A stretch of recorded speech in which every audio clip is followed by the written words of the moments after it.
Hey my loves, இன்னைக்கு நம்ம 2026 வெளியான திருஷ்யம் படத்தோடைய பார்ட் 3 தான் கைஸ் பார்க்க போறோம். இந்த படம் இப்போ மல்டி லாங்குவேஜஸ்ல வெளியா இருக்குங்க. பார்ட் 1 பார்ட் 2 ஓட கண்டினியூஷன் ஸ்டோரியா தான் கைஸ் இந்த படம் வெளியா இருக்கு. பார்ட் 1 பார்ட் 2 பார்த்தா தான் இந்த படம் புரியுமா அப்படின்னு கேட்டீங்கன்னா கிட்டத்தட்ட அப்படிதான். ஆனாலும் இந்த படத்தோடைய கடைசி 30 நிமிஷம் பயங்கர பரபரப்பா போயிட்டு இருக்கும். பார்ட் 1 பார்ட் 2 ரிலீஸ் ஆகி ஒரு லாங் கேப்புக்கு அப்புறம் தானே இந்த படம் ரிலீஸ் ஆயிருக்கு. அதனால கேரக்டர்ஸ் சீன்ஸ் எல்லாமே எல்லோருக்குமே மறந்து போறதுக்கான வாய்ப்பு இருக்குது. மறுபடியும் பார்ட் 1 பார்ட் 2 ஓட எக்ஸ்பிளனேஷனை பார்த்துட்டு அதுக்கப்புறம் பார்ட் 3 ஓட எக்ஸ்பிளனேஷன் பாக்குறதுனாலும் பாருங்க. அப்படி இல்லனாலும் ஒன்னும் ப்ராப்ளம் இல்ல. அப்படியே ஃப்ளோலயே இந்த படத்தோட கதையை நம்ம தெரிஞ்சுப்போம். இந்த படத்தோட ஒன்லைனர் என்னன்னா, ஜார்ஜ் குட்டி பார்ட் 1 பார்ட் 2ல பல பிரச்சனைகளை எல்லாம் கடந்து வந்து தன்னுடைய பொண்ணுக்கு ஒரு நல்ல வரன் பார்த்து கல்யாணம் பண்ணி வைக்கணும், பொண்ணுடைய வாழ்க்கையை செட்டில் பண்ணணும் அப்படின்னு நினைக்கிறாருங்க. ஆனா அதுலதான் ஒரு பெரிய பிரச்சனையே. என்னென்னலாம் நடக்குது அப்படின்றத ஸ்ட்ரெயிட்டா வீடியோக்குள்ள போய் பார்த்தரலாம். நீங்க பார்த்துட்டு இருக்கிறது சரண் என்டர்டைன்மெண்ட். நான் தான் சரண். வாங்க வீடியோக்குள்ள போலாம்.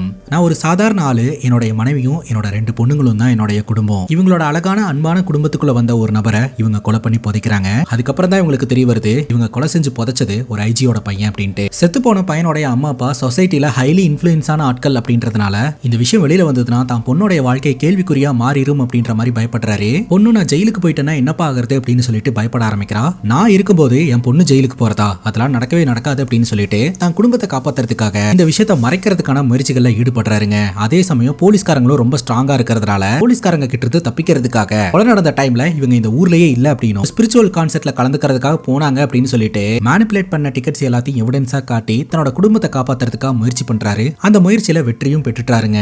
ஐஜி கீதா இந்த விஷயத்தை கண்டுபிடிச்சிடுறாங்க. ஒரு டேவை இவன் ரீக்ரியேட் பண்ணி நம்ம கிட்ட ஸ்டேட்மெண்டா கொடுத்துக்கிட்டு இருக்கான் அப்படின்னு சொல்லிட்டு. பட் அதை ப்ரூவ் பண்றதுக்கு அவங்க கிட்ட ப்ராப்பரான எவிடன்ஸ் இல்ல. ஹீரோவை அடிச்சு விசாரணை பண்றாங்க, குடும்பத்தை டார்ச்சர் பண்றாங்க. பட் போலீஸோட முயற்சிகள்லாம் தோல்வியில தான் போய் முடியுது. என்னோட குடும்பத்தை காப்பாத்துறதுக்காக நான் என்ன எக்ஸ்ட்ரீமுக்கு வேணாலும் போவேன் அப்படின்ற மனநிலையில தான் கைஸ் நம்ம ஹீரோ இருந்துகிட்டு இருப்பாரு. ஐஜி கீதா இருக்காங்க இல்லையா, அவங்களுடைய கணவரான பிரபாகர் நம்ம ஹீரோ கிட்ட வந்துட்டு என்னோட பையனை எங்க புதைச்சு வச்சிருக்கிறேன்றத மட்டும் சொல்லு, என்னோட மனைவிக்கே தெரியாம நான் போய் எடுத்துக்கிறேன், என்னோட பையனுக்கு ப்ராப்பரான இறுதி சடங்கு பண்ணணும், அப்படி பண்ணலன்னா எங்க மனசு ஆறாது அப்படின்ற மாதிரிலாம் கெஞ்சி கேட்பாருங்க. ஆனாலும் நம்ம ஹீரோ மறுத்துருவாரு. என்ன மன்னிச்சிருங்க, தயவு செஞ்சு இது விஷயமா திரும்பவும் என்ன பார்க்காதீங்க அப்படின்ற மாதிரி சொல்லி அவாய்ட் பண்ணிடுவாருங்க. சரிப்பா, அந்த வருணோட டெட் பாடி எங்க தான் புதைச்சு வச்சிருக்காரு அப்படின்னு பார்த்தா எங்க போலீஸ்காரங்க தேட மாட்டாங்க, போலீஸ் ஸ்டேஷன்ல தான் தேட மாட்டாங்க. அதனால போலீஸ் ஸ்டேஷன் வேலை நடந்துட்டு இருக்கும் போதே போலீஸ் ஸ்டேஷனோட பேஸ்மெண்ட்ல புதைச்சு வச்சிருக்காருங்க. இதுல ட்விஸ்ட் என்னன்னா, இவர் புதைச்சிட்டு இருந்ததை ஒரு நபர் பாத்துறாருங்க. எண்ட் ஆஃப் தி டே போலீஸ்க்கு இந்த இன்ஃபர்மேஷன் தெரிய வந்துருது. போலீஸ்காரங்க இதை அஃபீஷியலா டீல் பண்ண முடியாது. அதனால அன்அஃபீஷியலா பாத்தீங்கன்னா போலீஸ் ஸ்டேஷன்ல டைல்ஸ் வேலை நடக்கிறதா போய் சொல்லிட்டு போலீஸ் ஸ்டேஷனுக்குள்ள ஒரு 6 அடி குழி தோண்ட சொல்லி இருந்திருக்காங்க. டைல்ஸ் ஒர்க்குக்காக 6 அடி குழி தோண்ட சொல்லுவாங்களா அப்படின்னு சொல்லிட்டு டவுட் வந்து அங்க வேலை பார்க்குற ஆளுங்க ஊருக்குள்ள இந்த விஷயத்த சொல்ல இந்த விஷயமும் பாத்தீங்கன்னா வெளியில லீக் ஆயிருது. போலீஸ்காரங்க போலீஸ் ஸ்டேஷனை தோண்டும் போது உள்ள ஸ்கெலட்டன்ஸ் கிடைக்குது. நம்ம ஹீரோ தான் குற்றவாளி அப்படின்னு சொல்லிட்டு ஹீரோவை அரெஸ்டும் பண்ணிட்டு போறாங்க. ஆனா அங்கதான் நம்ம ஹீரோ ஒரு தரமான வேலைப்பாட பண்றாரு. சுடுகாட்டுல வேலை பார்க்கக்கூடிய ஒரு நபர்கிட்ட ஃப்ரெண்ட்ஷிப் மேக் பண்ணி வருண் வயசுல இருக்கக்கூடிய ஸ்கெலட்டனை தோண்டி எடுத்துட்டு வராருங்க. போலீஸ்காரங்க இந்த ஸ்கெலட்டன்ஸ் எல்லாம் ஸ்டோர் பண்ணி வைக்கிறாங்க இல்லையா டெஸ்ட்டுக்காக, அங்க இருக்கக்கூடிய அதிகாரியோட ஃப்ரெண்ட்ஷிப் மேக் பண்ணி ஸ்கெலட்டன்ஸை ரீப்ளேஸ் பண்ணிடுறாருங்க. இப்படி இந்த ஸ்கெலட்டன்ஸ் டிஎன்ஏ டெஸ்ட்டுக்கு போகும்போது போலீஸ் ஸ்டேஷன் கடியில கிடைச்சது வருணோட ஸ்கெலட்டன்ஸ் கிடையாது அப்படின்ற மாதிரி ப்ரூவ் ஆகுதுங்க. போலீஸ்காரங்க சும்மா யாரோ ஒருத்தங்களோட ஸ்கெலட்டன்ஸை எடுத்துட்டு வந்து அங்கிருந்து எடுத்ததா போய் சொல்லி என்ன ஃப்ரேம் பண்ண பாக்குறாங்க அப்படின்ற மாதிரி சொல்லி எப்படியோ நம்ம ஹீரோ அந்த கேஸ்ல இருந்து வெளியில வந்துடுறாரு. இருந்தாலும் அந்த பையனுடைய அம்மா அப்பா அந்த பையனுக்கு ப்ராப்பரா இறுதி சடங்கெல்லாம் பண்ணணும் அப்படின்னு நினைக்கிறாங்க அப்படின்னு சொல்லிட்டு ஒரு லெட்டர்ல அந்த பையனுடைய அஸ்தியும் கொஞ்சம் பணத்தையும் ஒரு சாமியாருக்கு லெட்டரா போட்டு விட்டுறாருங்க, ஃப்ரம் அட்ரஸ் இல்லாம. அந்த சாமியாரும் அந்த பையனுடைய அம்மா அப்பாக்கு தகவல் கொடுத்து அந்த அஸ்தியை ப்ராப்பரா இவங்க இறுதி சடங்கும் பண்றாங்க. இந்த பையனுடைய அம்மா அப்பாவும் சரி ஐஜியும் சரி ஆக்சுவலா நம்ம தான் அவனை ட்ராக் பண்ணிட்டு இருக்கிறோம் அப்படின்னு நினைச்சுக்கிட்டு இருந்தோம். ஆனா உண்மை சொல்லணும்னா அவன் தான் நம்மள ட்ராக் பண்ணிக்கிட்டு இருக்கிறான் அப்படின்ற விஷயத்த கவனிக்க ஆரம்பிக்கிறாங்க. சோ அவங்க நினைச்சது மாதிரியே தூரத்துல இருந்தே இந்த குடும்பத்தை ஹீரோ வேடிக்கை பார்த்துக்கிட்டு இருக்கிற மாதிரி பார்த்துட்டு இதுக்கப்புறம் தன்னோட குடும்பத்துக்கு இவங்களால பிரச்சனை வராது அப்படின்னு சொல்லிட்டு நிம்மதியான ஒரு வாழ்க்கையை வாழ்றதுக்காக போறாருங்க. அதுக்கப்புறம் என்னென்னலாம் நடக்குது அப்படின்றத தான் திருஷ்யம் பார்ட் 3ல பார்க்க போறோம். ஸ்ட்ரெயிட்டா கதைக்குள்ள போயிடலாம். நம்ம ஹீரோ பாத்தீங்கன்னா தன்னோட குடும்பத்துல நடந்த இன்சிடென்ட்டை பேஸ் பண்ணி ஒரு படமா பண்ணணும் அப்படின்னு நினைச்சிருந்தாரு. அதே சமயம் புக்கையும் ரிலீஸ் பண்ணியிருந்தாரு. படம் எடுக்கிறதா முடிவு பண்ணிட்டு எதுக்காக புக் ரிலீஸ் பண்ணாரு அப்படின்னு கேட்டீங்கன்னா காப்பி ரைட்ஸ்க்காக தான். சப்போஸ் இவருடைய ஸ்டோரியை வேற யாராவது படம் எடுத்துட்டாங்கன்னா என்ன பண்றது அப்படின்னு சொல்லிட்டு லிமிடெட் எடிஷனோட பாத்தீங்கன்னா இவர் புக் ரிலீஸ் பண்ணியிருந்திருக்காரு. சோ இப்போ நினைச்ச மாதிரியே ஒரு யங் டைரக்டர் கிட்ட இவரோட ஸ்கிரிப்டை கொடுத்து அந்த கதையை டெவலப் பண்ணி ஹரிகுமார் அப்படின்ற ஒரு ஹீரோ வச்சு படம் பண்ணி இப்போ படம் தியேட்டர்ல ஓடிக்கிட்டு இருக்குதுங்க. மக்கள் கிட்ட பயங்கரமான வரவேற்பு, எல்லாருமே பயங்கரமா கொண்டாடிக்கிட்டு இருக்காங்க. இப்போ இந்த படத்தோட டைரக்டரும் ஹீரோவும் பாத்தீங்கன்னா மக்களோட படம் பார்த்துட்டு வெளியில வராங்க. மீடியாக்காரங்க எல்லாம் இந்த படத்தை பத்தி ரொம்பவே புகழ்ந்து பேசுறாங்க. இவங்களும் ரொம்ப சந்தோஷமா பாத்தீங்கன்னா பதிலாம் சொல்லிட்டு இருக்காங்க. இப்போ இந்த படத்தோட ப்ரொடியூசர் எங்க அப்படின்ற மாதிரி கேட்க அங்க கட் பண்ணா ஹீரோடைய கேபினை காட்டுறாங்க. ஹீரோடைய கேபின்ல தான் ஹீரோடைய குடும்பமே உட்கார்ந்துகிட்டு இருக்கு. முதல்ல கேபிள் டிவி பிசினஸ் பண்ணிட்டு இருந்த நம்ம ஹீரோ பாத்தீங்கன்னா இப்ப தியேட்டர் வச்சு ரன் பண்ணிட்டு இருக்காருங்க. அது மட்டும் இல்லாம படங்களை டிஸ்ட்ரிபியூட் பண்றாரு. தன்னோட முதல் படத்தை ப்ரொடியூஸ் பண்ணி இப்ப வெற்றியும் பெற்றுட்டாருங்க. இப்ப ராஜன் அப்படின்றவர் நம்ம ஹீரோ கூட இருந்துட்டு இருக்காருங்க. அவரு நம்ம ஹீரோடைய குடும்பத்தினர்கள் கிட்ட நானும் இந்த படத்துல ஒரு ரோல் பண்ணிருக்கேன், என்னோட நடிப்பு எப்படி இருந்தது அப்படின்ற மாதிரி கேட்க சூப்பரா இருந்தது அப்படின்னு ஃபேமிலி ஆட்கள்லாம் சொல்லிட்டு இருக்காங்க. இப்போ நம்ம ஹீரோ சொல்றாரு, நான் இவங்களை எல்லாம் கூப்பிட்டு தியேட்டரோட பின்வாசல் வழியில வெளியில போறேன், முன்வாசல்ல நிறைய மீடியாக்காரங்க இருக்காங்க அப்படின்னு சொல்ல, நீங்களும் கொஞ்சம் இன்டர்வியூ கொடுங்க சார் அப்படின்ற மாதிரி சொல்ல, அவங்க இன்டர்வியூ கொடுக்கறதுக்காக போனா என்ன கேள்வி கேட்பாங்கன்னு எனக்கு நல்லா தெரியும் அப்படின்னு சொல்லிட்டு இந்த தியேட்டரோட பின்வாசல் வழியில தன்னோட குடும்பத்தை கூப்பிட்டு கிளம்பலாம்னு நினைக்கும் போது அந்த இடத்துக்கு 2 ரிப்போர்ட்டர்ஸ் வந்துடுறாங்க. அவங்களை அவாய்ட் பண்ணாலும் அவங்க கேள்வி கேட்கறாங்க. சரி என்னன்னு சொல்லுங்க அப்படின்ற மாதிரி ஹீரோ கேட்க, ஆக்சுவலா இந்த கதை வந்து உங்க குடும்பத்தோட கதையில நடந்த இன்சிடென்ட்டை பேஸ் பண்ணி எடுக்கப்பட்டதுன்னு சொல்றாங்களே, அது உண்மைதானா அப்படின்ற மாதிரி கேட்க, அப்படி கிடையாது, ஆல்ரெடி ஒரு படம் எடுக்கணும்ன்ற ஆர்வத்துல இருந்த என்னோட குடும்பத்துக்குள்ள போலீஸ்காரங்க தேவையில்லாம தவறுதலான புரிதலோட நுழைஞ்சாங்க, அவங்க என்னோட குடும்பத்தை எப்படி எல்லாம் தொல்லை பண்ணாங்க அப்படின்னு போலீஸ்காரங்களுடைய வேட்டையை தான் நான் இந்த படத்துல கதையா எழுதியிருக்கேன் அப்படின்ற மாதிரி ஹீரோ சொல்றாருங்க. நான் இந்த கதையை வினய்சந்திரன் சார் கிட்ட சொன்னா அவருக்கு இந்த கதை ரொம்ப பிடிச்சது, அதனால இந்த கதையை டெவலப் பண்ணி இப்ப படமா பண்ணிட்டோம், இந்த படமும் ஹிட் ஆயிடுச்சு. சரி நான் ஆல்ரெடி சொன்ன மாதிரி என்னோட வீட்டுல கெஸ்ட் இருக்காங்க, நான் கிளம்புறேன் அப்படின்ற மாதிரி சொல்லிட்டு இவர் அந்த இடத்துல இருந்து கிளம்பிடுறாரு. ரிப்போர்ட்டர்ஸ் 2 பேரும் டிஸ்கஸ் பண்ணிட்டு இருக்காங்க, இந்த ஆளு பயங்கர கில்லாடி தான் அப்படின்ட்டு. எல்லோருக்குமே இவங்க இதை பண்ணிருக்காங்க அப்படின்னு தெரியுது, பட் இதை ப்ரூவ் பண்றதுக்கு யாருக்கிட்டையும் எவிடன்ஸ் இல்ல. இந்த படம் பிளாக் பஸ்டர் ஹிட் ஆனதுனால இந்த படத்தை பத்தின நியூஸ் பாத்தீங்கன்னா டிவில தொடர்ந்து வந்துகிட்டே இருக்குது. இந்த நியூஸை பாத்தீங்கன்னா ஒருத்தங்க அவங்க வீட்டுல உட்காந்து பாத்துக்கிட்டு இருக்காங்க, அவங்க வேற யாரும் கிடையாது, அந்த பையனோட அம்மாவான கீதா அப்படின்றவங்களும் அந்த பையனோட அப்பாவான பிரபாகர் அப்படின்றவரும். பிரபாகருக்கு இப்ப நல்லாவே தெரியுதுங்க, மனைவி முன்ன மாதிரிலாம் கிடையாது, பையனோட இழப்புல இருந்து மீண்டு வர முடியாம அப்படியே ஸ்ட்ரக்கா இருக்காங்க அப்படின்ட்டு. அங்க கட் பண்ணா நம்ம ஹீரோவை காட்டுறாங்க. நம்ம ஹீரோ பாத்தீங்கன்னா இந்த படத்தை கேரளால சின்ன சின்ன தியேட்டர்ஸ்லயும் டிஸ்ட்ரிபியூட் பண்றதுக்கான வேலைகளை பண்ணிக்கிட்டு இருப்பாருங்க. அந்த நேரம் பார்த்து ராஜன் வீட்டுக்கு வருவாரு. அவுட் சைட் கேரளாலயும் இந்த படத்தை ரிலீஸ் பண்றதுக்கு கேக்குறாங்களே, அவங்களுக்கு என்ன பதில் சொல்றது அப்படின்னு கேட்க, அதுக்கு ஹீரோ சொல்றாரு, இப்போ வந்து கொடுக்க வேண்டாம், கொஞ்ச நாள் வெயிட் பண்ணலாம் அப்படின்ற மாதிரி சொல்ல, டிமாண்ட் இருக்கும் போதே கொடுத்தாதானே காசு பார்க்க முடியும், லேட் பண்ணா நமக்கு வருமானம் வராதே அப்படிங்கும் போது, லேட் பண்ணா படத்துக்கு டிமாண்ட் தான் ஜாஸ்தி ஆகும், அதனால வெயிட் பண்ணு, நான் சொல்லும் போது நம்ம அவுட் சைட் கேரளாக்கு கொடுத்தா போதும் அப்படின்ற மாதிரி சொல்லிடுறாருங்க. இப்ப வீட்டுக்கு ஒரு புரோக்கர் வந்திருப்பாருங்க, அவர்கிட்ட தன்னுடைய பொண்ணுக்கு வரன் பார்க்க சொல்லி இருந்திருப்பாரு போல. இப்ப அவர்கிட்ட என்னுடைய பொண்ணுக்கு ஆல்ரெடி ஃபிக்ஸ் ஆயிடுச்சு, நீங்க கிளம்பலாம் அப்படின்ற மாதிரி சொல்லி அனுப்பி வைக்கிறாரு. ராஜன் கேட்கிறாரு, உண்மையிலேயே பொண்ணுக்கு வரன் ஃபிக்ஸ் ஆயிடுச்சு அப்படின்னு சொல்லிட்டு. ஆனா ஹீரோ சொல்றாரு, அவரை கிளப்பி விடணும் அப்படின்றதுக்காக தான் சொன்னேன், அவர் கொண்டு வர வரன் ஒன்னும் சரியில்லை அப்படின்ட்டு. அங்க கட் பண்ணா ஹீரோடைய பெரிய பொண்ணான அஞ்சு பாத்தீங்கன்னா ஒரு சைக்காட்ரிஸ்ட் கிட்ட கவுன்சிலிங் போயிட்டு இருக்காங்க.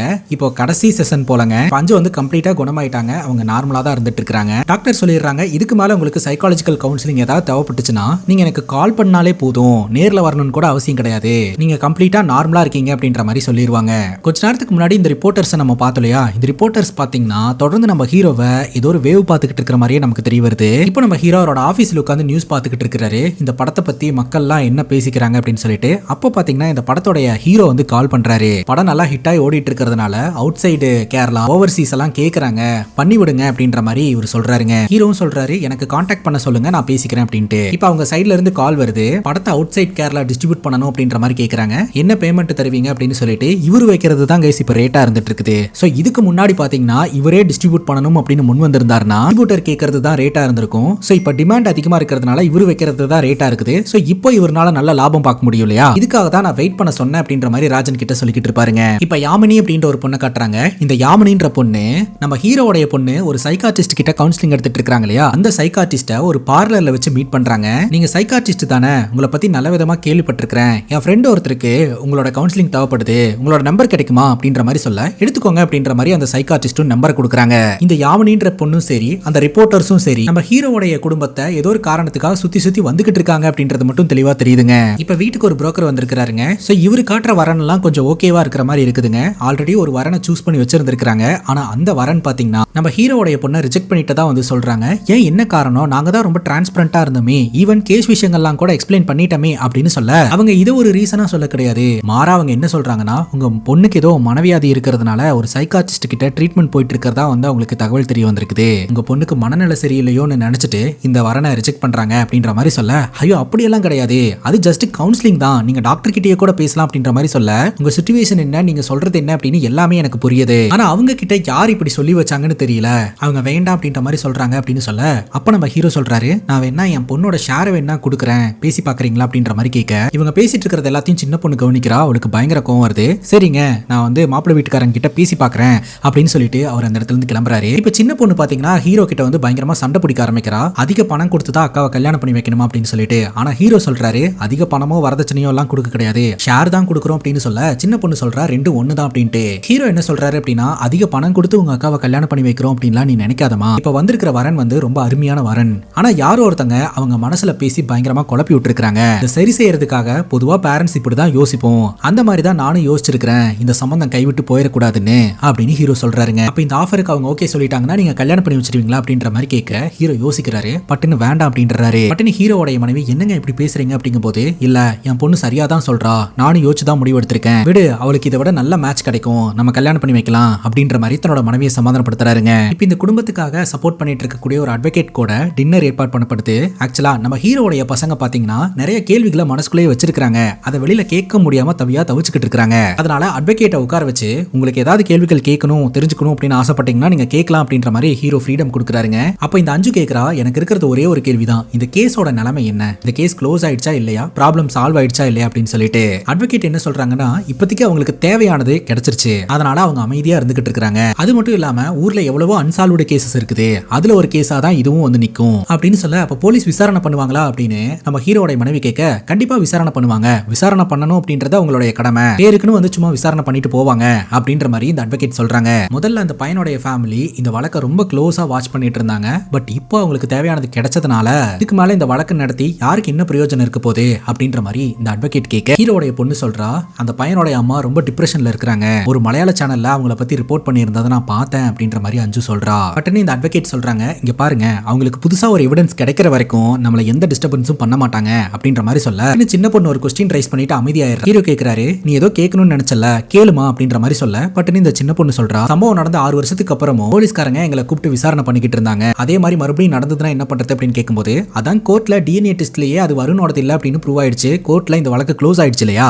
அப்புறம் என்ன அப்படின்ற மாதிரி கேட்க, சின்ன பொண்ணு கேக்குறா, அப்பா தான் அதை மாத்தி வச்சிருக்காரு, மாத்தி வச்ச இடத்துல இருந்து மறுபடியும் போலீஸ்காரங்க கண்டுபிடிச்சிட்டாங்கன்னா அப்படின்னு கேட்க, இதுக்கு முன்னாடி உங்க அப்பாவை நேர்ல பார்த்த சாட்சி இருந்தது, அதனால இந்த வழக்கு ஸ்ட்ராங்கா இருந்தது, புதுசா போலீஸ்காரங்களுக்கு எவிடன்ஸ் கிடைச்சா கூட சாட்சியும் உங்களை கனெக்ட் ஆகாத மாதிரியான விஷயங்கள் இருந்தா கூட உங்களை யாரும் எந்த தொல்லையும் பண்ண மாட்டாங்க அப்படின்ற மாதிரி அட்வொகேட் சொல்றாங்க. அது மட்டும் இல்லாம போலீஸ்காரங்க கிட்ட உங்களை ப்ரூவ் பண்றதுக்கு ஸ்ட்ராங்கான எந்த எவிடன்ஸும் இல்ல, அப்படி எவிடன்ஸ் இருந்துருந்துச்சுன்னா அதை பயன்படுத்தி உங்களுக்கு எதிராக ஆக்ஷன் எடுத்திருப்பாங்க, அதனால நீங்க கொஞ்சம் கூலா இருக்கலாம் அப்படின்ற மாதிரி சொல்ல, சின்ன பொண்ணு சொல்றா, ரீசென்ட் டேஸ்ல சோஷியல் மீடியால எங்களை பத்தி எவ்வளவு பேசிக்கிட்டு இருக்காங்க தெரியுமா அப்படிங்கும்போது, சோஷியல் மீடியா அப்படின்றது சீசன் டைம் மாதிரி, இந்த சீசனுக்கு ஒரு விஷயத்தை பத்தி பேசுவாங்க, அதுக்கப்புறம் வேற விஷயங்களை பேச ஆரம்பிச்சிருவாங்க, நீங்க அதை பத்தி எல்லாம் திங்க் பண்ணாதீங்க, உங்க வாழ்க்கையை சந்தோஷமா வாழுங்க, எதுனாலும் பாத்துக்கலாம் அப்படின்ற மாதிரி இவங்க அட்வைஸ் பண்றாங்க. இப்போ நம்ம ஹீரோ அந்த அட்வொகேட் கிட்ட தனிப்பட்ட முறையில பேசுறாரு, பசங்க வளர ஆரம்பிச்சிட்டாங்க, அவங்களோட சிந்தனைகளும் மாறிடுச்சு, குடும்பத்தை காப்பாத்துறதுக்காக தான் நான் கிரைமை மறைக்கிறேன், ஆனா அவங்களுடைய பார்வையில அப்பா ஒரு கிரிமினல் அப்படின்ற மாதிரி ஃபீல் ஆயிடுச்சுன்னா என்ன பண்றது அப்படின்ற மாதிரி சொல்ல, அப்படி எல்லாம் ஃபீல் ஆகாது, நீங்க ஏன் அப்படி நினைக்கிறீங்க, அதான் இப்ப எல்லாமே சரியாயிடுச்சு, பாசிட்டிவா திங்க் பண்ணுங்க அப்படின்ற மாதிரி அட்வொகேட் நம்ம ஹீரோக்கும் அட்வைஸ் பண்றாங்க. இன்னொரு பக்கம் அந்த ரிப்போர்ட்டர்ஸ் 2 பேர் இருக்காங்க இல்லையா, சஸ்பென்ஷன்ல இருக்கக்கூடிய ஒரு போலீஸ் ஆஃபீஸர் கிட்ட போயிட்டு இந்த வழக்கோட டீடைல்ஸ் எல்லாம் வேணும் அப்படின்ற மாதிரி கேட்டுக்கிட்டு இருக்காங்க. அதுவும் அஃபீஷியலா ஹெல்ப் பண்ண வேண்டாம், அன்அஃபீஷியலா ஹெல்ப் பண்ணி கொடுங்க அப்படின்ற மாதிரி கேக்குறாங்க. அப்படி அன்அஃபீஷியலா ஹெல்ப் பண்றதுனால எனக்கு என்ன பெனிஃபிட் அப்படிங்கும்போது, அதெல்லாம் பார்த்து பேசிக்கலாம் சார் அப்படின்ற மாதிரி அவங்க பேசுறாங்க. அதுக்கு அவரு ஓகே அப்படின்ற மாதிரி சொல்றாரு. அங்க கட் பண்ணா நம்ம ஹீரோ பாத்தீங்கன்னா அவரோட வீட்ல ரெனோவேஷன் பண்ணலாம் அப்படின்னு சொல்லிட்டு ஒரு இன்ஜினியரை வர சொல்லி சில டீடைல்ஸ் எல்லாம் சொல்லிட்டு இருக்கும்போது, பட்டுன்னு நம்ம ஹீரோடைய பொண்ணு மொபைல் எடுத்துட்டு வந்து காட்டுறா. அதை பார்த்து நம்ம ஹீரோ பயங்கர ஷாக் ஆயிடுறாரு. என்னாச்சு அப்படின்னு சொல்லிட்டு அம்மா பதறி போயிடுறாங்க. அப்பதான் விஷயம் தெரிய வருது, இவங்களோட படம் ஒன்னு ரிலீஸ் ஆச்சு இல்லையா, அந்த படம் பாத்தீங்கன்னா யூடியூப்லயே டைரக்டா ரிலீஸ் பண்ணி இருந்திருக்காங்க. உடனடியாக அதை தடுத்து நிப்பாட்டணும் அப்படின்னு சொல்லிட்டு அவசர அவசரமா ஹீரோ கிளம்பி போறாருங்க. இப்படி கிளம்பி போறத பார்த்ததும் ஹீரோடைய மனைவி பயங்கர ஷாக் ஆயிடுறாங்க. அதுக்கப்புறம் விஷயம் தெரிஞ்சதுக்கு அப்புறம் தான் ஒரு படத்தை எடுத்து வச்சுட்டு இவங்க பண்ற அலும்பு இருக்கே அப்படின்னு சொல்லிட்டு ரிலாக்ஸ் ஆகுறாங்க. இப்போ நம்ம ஹீரோ ஐஜி பாக்குறதுக்காக வீட்ல இருந்து கிளம்புறாருங்க. அப்ப இந்த புரோக்கர் வந்திருப்பாரு. ஆக்சுவலா 2 நல்ல வரன் இந்த வாட்டி எடுத்துட்டு வந்திருக்கேன் அப்படின்ற மாதிரி சொல்றாரு. ஒரு வரன் பாத்தீங்கன்னா பக்கத்துல தான் இருக்காங்க, இன்னொரு வரன் பாத்தீங்கன்னா வெளிநாட்டு வரன், அவங்க வந்து ஆஸ்திரேலியால போய் செட்டில் ஆகிற மாதிரி அப்படின்ற மாதிரி சொல்ல, இல்ல என் பொண்ணுக்கு வெளிநாட்டு வரன்லாம் வேண்டாம் அப்படின்ற மாதிரி ஹீரோ ஸ்ட்ராங்கா அவாய்ட் பண்ணிடுறாரு. ஆனா அந்த புரோக்கர் அந்த வெளிநாட்டு வரனை தான் ரெக்கமெண்ட் பண்றாரு. ஆனா ஹீரோ வேண்டாம் அப்படின்னு சொல்லிடுறாரு. பக்கத்து ஊர்ல ஒரு வரன் இருக்குன்னு சொன்னீங்களா, அதை பத்தி என்னோட மனைவி கிட்ட ஃபுல்லா எக்ஸ்பிளைன் பண்ணுங்க, ஒரு முக்கியமான வேலையா நான் வெளியில போறேன் அப்படின்ற மாதிரி சொல்லிட்டு இவர் கிளம்புறாருங்க. இப்ப ஐஜி ஆபீஸ்க்கு போகும்போது ஐஜி மீட்டிங்ல இருக்கிறதாவும் கொஞ்ச நேரம் வெயிட் பண்ணுங்க அப்படின்ற மாதிரி சொல்ல ஹீரோ அங்க வெயிட் பண்ணிட்டு இருப்பாருங்க. அந்த இடத்துக்கு சுரேஷ் பாபு அப்படின்ற ஒரு போலீஸ் ஆபீசர் வருவாரு. அவரை பார்த்ததும் நம்ம ஹீரோ நல்ல விதமா பேசுவாருங்க. அப்ப சுரேஷ் பாபு சொல்லுவாரு, நான் இப்போ வந்து போலீஸ் டிபார்ட்மெண்ட்ல இல்ல, எப்போ விஆர்எஸ் வாங்கிட்டேன் அப்படின்ட்டு, விஆர்எஸ் சம்பந்தமா சில பேப்பர் ஒர்க் எல்லாம் இருக்கு, அதை பண்றதுக்காக தான் வந்திருக்கிறேன் அப்படின்ற மாதிரி சொல்றாருங்க. அது மட்டும் இல்லாம இவர் விஆர்எஸ் வாங்குறதுக்கு முன்னாடி சைபர் செல்ல இருந்ததா வந்து சொல்றாரு. இவங்க 2 பேரும் பேசிக்கிட்டு இருக்கும்போதே ஹீரோவோடைய அந்த வழக்க பத்தி அவர் பேச ஆரம்பிக்கிறாருங்க. அப்ப ஹீரோவோடைய முகமே மாற ஆரம்பிக்குது. அப்போ ஒரு கேள்வி கேட்கிறாரு, உண்மையை சொல்லுங்க, அது செல்ஃப் டிஃபென்ஸ்க்காக தான் நடந்தது அப்படின்னு சொல்லிட்டு. ஹீரோ பாத்தீங்கன்னா இதற்கான பதில் எல்லாத்தையுமே அவாய்ட் பண்ணிட்டு அமைதியா உட்காந்துக்கிட்டு இருப்பாரு. ஆனாலும் இந்த சுரேஷ் பாபு அப்படின்றவரு நம்ம ஹீரோ சைட்ல தான் கைஸ் பேசுறாரு. ஹீரோக்கு சப்போர்ட்டிவான ஒரு ஆளா தான் கைஸ் இருந்துகிட்டு இருக்காரு. அவரே இந்த கேஸை பத்தி எல்லா டீடைல்ஸையும் சொல்லுவாருங்க, பதிலையும் சொல்லுவாரு. அது மட்டும் இல்லாம ரீசெண்டா நீங்க எடுத்திருக்கிற படத்தை நான் இன்னும் பார்க்கவே இல்லை, தப்பா நினைச்சுக்காதீங்க அப்படின்ற மாதிரி சொல்ல, அதெல்லாம் ஒன்றும் ப்ராப்ளம் இல்லை அப்படின்ற மாதிரி ஹீரோ சொல்லுவாரு. அது மட்டும் இல்லாம என்னோட பையன் கூட சினிமா இன்ட்ரெஸ்டோட தான் இருந்துட்டு இருக்கான், சில பல ஷார்ட் பிலிம்ஸ் எல்லாம் கூட எடுத்திருக்கான், அவனுக்கு உங்க மூலமா ஏதாவது வாய்ப்பு கிடைக்குமா அப்படின்ற மாதிரி ஒரு ரிக்வெஸ்ட் பண்ணி கேட்டுட்டு இருப்பாரு. அந்த நேரம் பார்த்து இந்த படத்தோட ஹீரோவும் வந்துருவாருங்க. ஹீரோ வந்துட்டாரு பாருங்க அப்படின்ற மாதிரி சொல்ல, ஹீரோ சொல்றாரு, நீங்க போட்டோ ஏதாவது எடுத்துக்கணுமா அப்படின்னு சொல்லிட்டு, இல்ல அந்த வயசான கேஸ் எல்லாம் தாண்டியாச்சு, நீங்க பாருங்க அப்படின்ற மாதிரி சொல்ல இந்த ஹீரோ வராருங்க. கரெக்டா இந்த ஹீரோ கிட்டயும் இந்த சுரேஷ் பாபுன்ற போலீஸ் ஆஃபீஸரை இன்ட்ரோ எல்லாம் பண்ணி வைக்கிறாரு. அதுக்கப்புறம் ஐஜி ஃப்ரீ ஆயிட்டாரு அப்படின்னு சொல்ல உடனடியே இவங்க ரெண்டு பேரும் ஐஜியை மீட் பண்றதுக்காக போறாங்க. அங்க கட் பண்ணா இப்போ நம்ம ஹீரோ பாத்தீங்கன்னா அவருடைய ஆபீஸ்ல உட்காந்துக்கிட்டு இருப்பாரு. இப்போ ஒரு வரன் வந்ததா வந்து புரோக்கர் சொல்லிட்டு போயிருந்தார் இல்லையா, அந்த வரனை பத்தின பேக்ரவுண்ட் வெரிஃபிகேஷனை ராஜனை பண்ண சொல்லி இருந்திருப்பாருங்க. ராஜன் அதை பண்ணிட்டு குடும்பம் எல்லாம் நல்ல குடும்பம் தான், ஆனா ஒரே ஒரு பிரச்சனை மட்டும் தான் இருக்குது. இந்த குடும்பத்தோட ஃபேமிலி ஃப்ரெண்டு திரிஷூரோட ஜோனல் ஐஜியா இருந்துகிட்டு இருக்காரு. அதனால குடும்பத்துல குழப்பம் ஏற்பட்டதுக்கு வாய்ப்பு இருக்கு அப்படின்ற மாதிரி இவங்க பேசிக்கிட்டு இருக்கும்போதே டைரக்டர் அந்த இடத்துக்கு வராருங்க. நம்ம ஹீரோக்கு நன்றி சொல்றதுக்காக வந்திருக்காரு. நீ என்னப்பா எனக்கு நன்றி சொல்றதுக்காக வந்திருக்கிற அப்படிங்கும்போது, இத்தனை டைரக்டர்ஸ் இருக்கும்போது ஒரு யங் டைரக்டர் கிட்ட இந்த கதையை கொடுத்து எடுக்க சொன்னீங்க பாத்தீங்களா, அதுக்கே பெரிய மனசு வேணும். எனக்கு அந்த ஆப்பர்ச்சுனிட்டியை கொடுத்ததுக்காக ரொம்ப நன்றி. அது மட்டும் இல்லாம நான் அடுத்த படத்துக்கு சைன் பண்ணிட்டேன் அப்படின்ற மாதிரி சொல்ல, அப்படியா ரொம்ப சந்தோஷமா இருக்கு அப்படின்ற மாதிரி சொல்லிட்டு ப்ரொடக்ஷன் ஏதாவது பண்ணணும்னாலும் சொல்லுங்க அப்படின்ற மாதிரி இவர் சொல்றாரு. உங்களுக்கு இன்ட்ரெஸ்ட் இருக்கா அப்படின்ற மாதிரி கேட்க, இப்பதான் முதல் படம் பண்ணி வெற்றியை பார்த்துருக்கோம், கொஞ்சம் டைம் எடுத்துட்டு மறுபடியும் ப்ரொடக்ஷன் சைட்ல வரேன் அப்படின்ற மாதிரியும் ஹீரோ சொல்றாருங்க. அது மட்டும் இல்லாம எனக்கு ஒரு உதவி செய்ய முடியுமா அப்படின்னு சொல்லி கேட்கிறாரு. என்ன உதவி அப்படின்னு கேட்க, எனக்கு சுரேஷ் பாபு அப்படின்னு ஒருத்தர் தெரியும், அவருடைய பையன் ஷார்ட் ஃபிலிம் எல்லாம் எடுத்துக்கிட்டு இருக்கான், அவனுக்கு ஒரு வாய்ப்பு தர முடியுமா அப்படின்ற மாதிரி கேட்க, அதுக்கு என்ன சார் கொடுத்துடலாம், எனக்கு கான்டாக்ட் பண்ண சொல்லுங்க அப்படின்ற மாதிரி சொல்ல, ராத்திரியே பாத்தீங்கன்னா நம்ம ஹீரோ இந்த சுரேஷ் பாபுக்கு போன் அடிச்சு நான் சொல்ற டைரக்டருக்கு போன் பண்ணுங்க, அவர் உங்க பையனை சேர்த்துப்பாரு அப்படின்ற மாதிரி சொல்ல, எனக்கு சினிமாக்காரங்களை எல்லாம் யாரையுமே தெரியாது சார், உங்க மூலமா என் பையனுக்கு ஒரு ஆப்பர்ச்சுனிட்டி கிடைச்சிருக்கு அப்படின்னு நினைக்கும் போது எனக்கு ரொம்ப சந்தோஷமா இருக்குது அப்படின்ற மாதிரி அவர் ஹாப்பியா இருக்கிறாருங்க. சுத்தி இருக்கிறவங்களுக்கு எல்லாம் மறக்காம நல்லது பண்ணிக்கிட்டு இருக்காரு அப்படின்றது நமக்கு தெளிவா தெரியுது. அப்ப கரெக்டா ஹீரோட மனைவி பக்கத்துல வந்து உட்கார்றாங்க. இதற்காக இந்த ப்ரொபோசலை வேணான்னு சொன்னீங்க அப்படின்னு கேட்கும்போது, போலீஸ்காரங்க கூட ஃப்ரெண்ட்ஷிப் வச்சிருக்கிற எந்த குடும்பமா அது நம்ம பொண்ணை அக்செப்ட் பண்ணிப்பாங்களா, அந்த ரீசனுக்காக தான் நானே ரிஜெக்ட் பண்ணிட்டேன் அப்படின்ற மாதிரி ஒரு சொல்றாருங்க. எனக்கும் உங்களுக்கும் ஒரு விஷயத்துல மட்டும் கருத்து வேறுபாடு இருக்கு அப்படின்னு சொல்ல, உனக்கு எனக்கும் நிறைய விஷயத்துல கருத்து வேறுபாடு இருக்கு அப்படின்றாரு. அப்படி கிடையாது, என் பொண்ணு வெளிநாட்டுல போய் வாழ்ந்தா உங்களுக்கு என்ன ப்ராப்ளம், வெளிநாட்டு வரன்களை ஏன் ரிஜெக்ட் பண்றீங்க அப்படின்னு கேட்கும்போது ஹீரோ சொல்றாரு, என் பொண்ணு என் கண்ணு முன்னாடியே இருக்கணும்னு நினைக்கிறது என்ன தப்பா அப்படின்ட்டு. அதே சமயம் சின்ன பொண்ணும் பாத்தீங்கன்னா வெளிநாட்டுல போய் படிக்கணும் அப்படின்ற மாதிரி ஆசைப்பட்டுக்கிட்டு இருக்கா. ஏதாவது ஒரு காரணத்தை வச்சுக்கிட்டு அனுப்பாமே இருந்துகிட்டு இருக்காரு. எல்லா ப்ராப்ளமும் சால்வ் ஆயிடுச்சுன்னு சொல்றீங்களே தவிர பொண்ணுங்க ரெண்டு பேரும் உங்களை நம்பியே தான் இருந்துகிட்டு இருக்காங்க. அவங்க போக்குல விட்டா மட்டும்தான் அவங்க வாழ்க்கையை வாழ கத்துப்பாங்க அப்படின்ற மாதிரி சொல்லி இவங்க ரெண்டு பேருக்குள்ள சண்டையே வந்துருதுங்க. மனைவி போனதுக்கு அப்புறம் ஹீரோவும் பாத்தீங்கன்னா வீட்டுக்குள்ள போலான்னு நினைக்கிறாரு. அப்ப வாழைத்தோப்புக்குள்ள ஏதோ ஒரு சலசலப்பு சத்தம் கேக்குது. என்ன ஏதுன்னு சொல்லிட்டு எட்டி பார்த்துட்டு இவர் பாட்டுக்கு போயிடுறாருங்க. அடுத்த நாள் காலையில ஹீரோடைய மனைவி வெளியில வந்து பார்க்கும்போது ஜோஸோடைய மனைவியும் வீட்டு வாசல்ல நின்னுட்டு இருப்பாங்க. என்ன விஷயமா வந்திருக்கீங்க அப்படின்னு கேட்கும்போது அவரை பார்க்கணும் அப்படின்ற மாதிரி சொல்றாங்க. கொஞ்ச நேரத்திலே நம்ம ஹீரோ வெளியில வராரு. அங்கேயே நின்னுட்டு இருக்கீங்க, உள்ள வாங்க பேசலாம் அப்படின்ற மாதிரி கூப்பிடுறாரு. இல்ல பரவாயில்ல அங்கேயே நின்னுக்கிறோம் அப்படின்ற மாதிரி சொல்றாங்க. இங்க வாங்க உட்கார்ந்தாதான் பேசுவேன் அப்படின்ற மாதிரி ஹீரோ சொல்றாரு. என்ன விஷயமா வந்திருக்கீங்க அப்படின்னு கேட்கும்போது அப்பதான் தெரிய வருது மன்னிப்பு கேட்கறதுக்காக வந்திருக்காங்கன்னு சொல்லிட்டு. அன்னைக்கு நான் போலீஸ்ல போய் உங்களை பத்தி சொல்லி இருந்திருக்க கூடாது அப்படின்ற மாதிரி சொல்ல, நீங்க பார்த்ததை தானே சொன்னீங்க, அதனால என்ன இருக்கு, நான் ஒன்னும் வருத்தப்பட கிடையாது அப்படிங்கும் போது, நான் இந்த விஷயத்த பண்ணதுக்கு அப்புறம் என்னோட குடும்பமே டவுன்ஃபால சந்திக்க ஆரம்பிச்சிருச்சு, அதனாலதான் மனசு வந்து மன்னிப்பு கேட்டுட்டு போலான்னு வந்தோம் அப்படின்ற மாதிரி இவங்க சொல்றாங்க. பேக்கரி பிசினஸ் பண்ணிட்டு இருந்தீங்களே என்னாச்சு அப்படின்ற மாதிரி கேட்க, ஓனா ஓவன் இல்லாதனால ரொம்ப கஷ்டமா இருக்குது அப்படின்ற மாதிரி சொல்ல, ஓனா ஓவன் போடுங்க, கடையை வச்சு ஒரு லோன் வாங்குங்க அப்படின்னு சொல்ல, ஆல்ரெடி ஒரு லோன் வாங்கியிருக்கோம் அப்படின்ற மாதிரி இவங்க சொல்றாங்க. அப்படின்னா ஒன்னு செய்யுங்க, நான் பணம் தரேன், ஓனா ஓவன் போடுங்க அப்படின்ற மாதிரி சொல்ல, ஐயோ அதெல்லாம் வேண்டாம் அப்படின்ற மாதிரி இவங்க ரெண்டு பேரும் சொல்றாங்க. நான் சீரியஸா தான் சொல்றேன் அப்படின்னு சொன்ன மாதிரியே ஒரு பணம் கொடுத்து உதவி பண்றாருங்க. எப்போ உங்களால திருப்பி தர முடியுமோ அப்ப எனக்கு கொடுத்தா போதும் அப்படின்ற மாதிரியும் சொல்றாரு.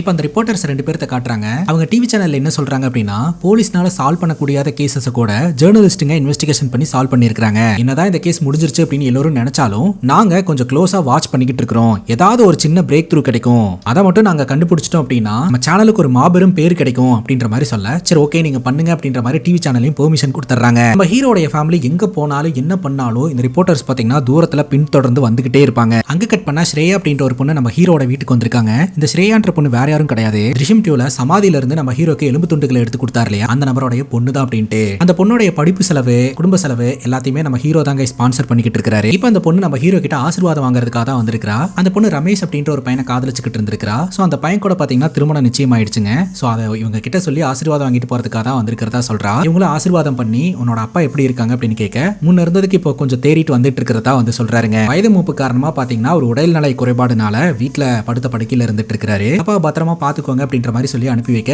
இவங்களும் அந்த இடத்துல இருந்து கிளம்புறாங்க. ஸ்ரேயா பாத்தீங்கன்னா பஸ்ல வந்துகிட்டு இருக்கும் போது ஸ்ரேயா பக்கத்து சீட்ல ஒரு பொண்ணு வந்து உட்கார்றா. அந்த பொண்ணு வேற யாரும் கிடையாது, இதுக்கு முன்னாடி யாமினி அப்படின்ற ஒரு பொண்ணை பார்த்தலையா, அதான் அந்த சைக்காட்டிஸ்ட் கிட்ட கூட போய் பேசிக்கிட்டு இருந்தாங்களே ஏதோ ஒரு காரணத்துக்காக, அதே யாமினி தான். உங்களை எங்கேயோ பாத்திருக்கேன், உங்க பேர் என்ன அப்படின்ற மாதிரி யாமினி ஸ்ரேயா கிட்ட பேச்சு கொடுக்க ஆரம்பிக்கிறா. யாமினி வந்து ஸ்ரேயா கிட்ட ஃப்ரெண்ட்ஷிப் பில்ட் பண்றதுக்கு முயற்சி பண்றா. இவரோட வீட்டு அட்ரஸ் எல்லாம் தெரிஞ்சுக்கிட்டு சரி மறுபடியும் பார்க்கலாம் அப்படின்ற மாதிரி சொல்லிட்டு அடுத்த ஸ்டாப்ல இறங்கி பக்கத்துல இருக்கக்கூடிய ஒரு கார்ல போய் ஏறிக்கிறா. அப்பதான் தெரிய வருது யாமினி பாத்தீங்கன்னா நம்ம ஹீரோ குடும்பத்தை பத்தின இன்ஃபர்மேஷனை எடுக்கிறதுக்காக தான் இப்படி எல்லாம் பண்ணிட்டு இருக்கா அப்படின்றது தெரிய வருது.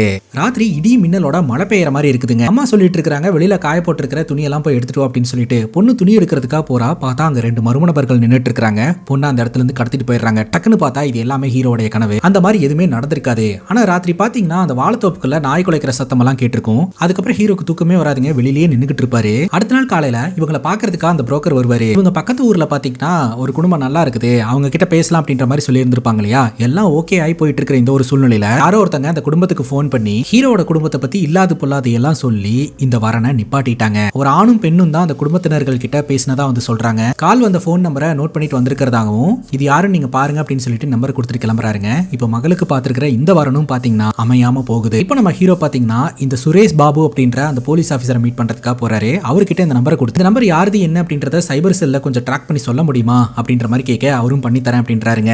இன்னொரு பக்கம் இந்த ரிப்போர்ட்டர்ஸ் பாத்தீங்கன்னா நம்ம ஹீரோ எங்கெங்கெல்லாம் டிராவல் பண்ணாரு, ஒருவேளை இந்த இடத்துல டெட் பாடியை புதைச்சிருப்பாரோ அந்த இடத்துல டெட் பாடியை புதைச்சிருப்பாரோ அப்படின்ற யூகத்தின் அடிப்படையில் இன்வெஸ்டிகேஷன் பண்ணிக்கிட்டு இருப்பாங்க.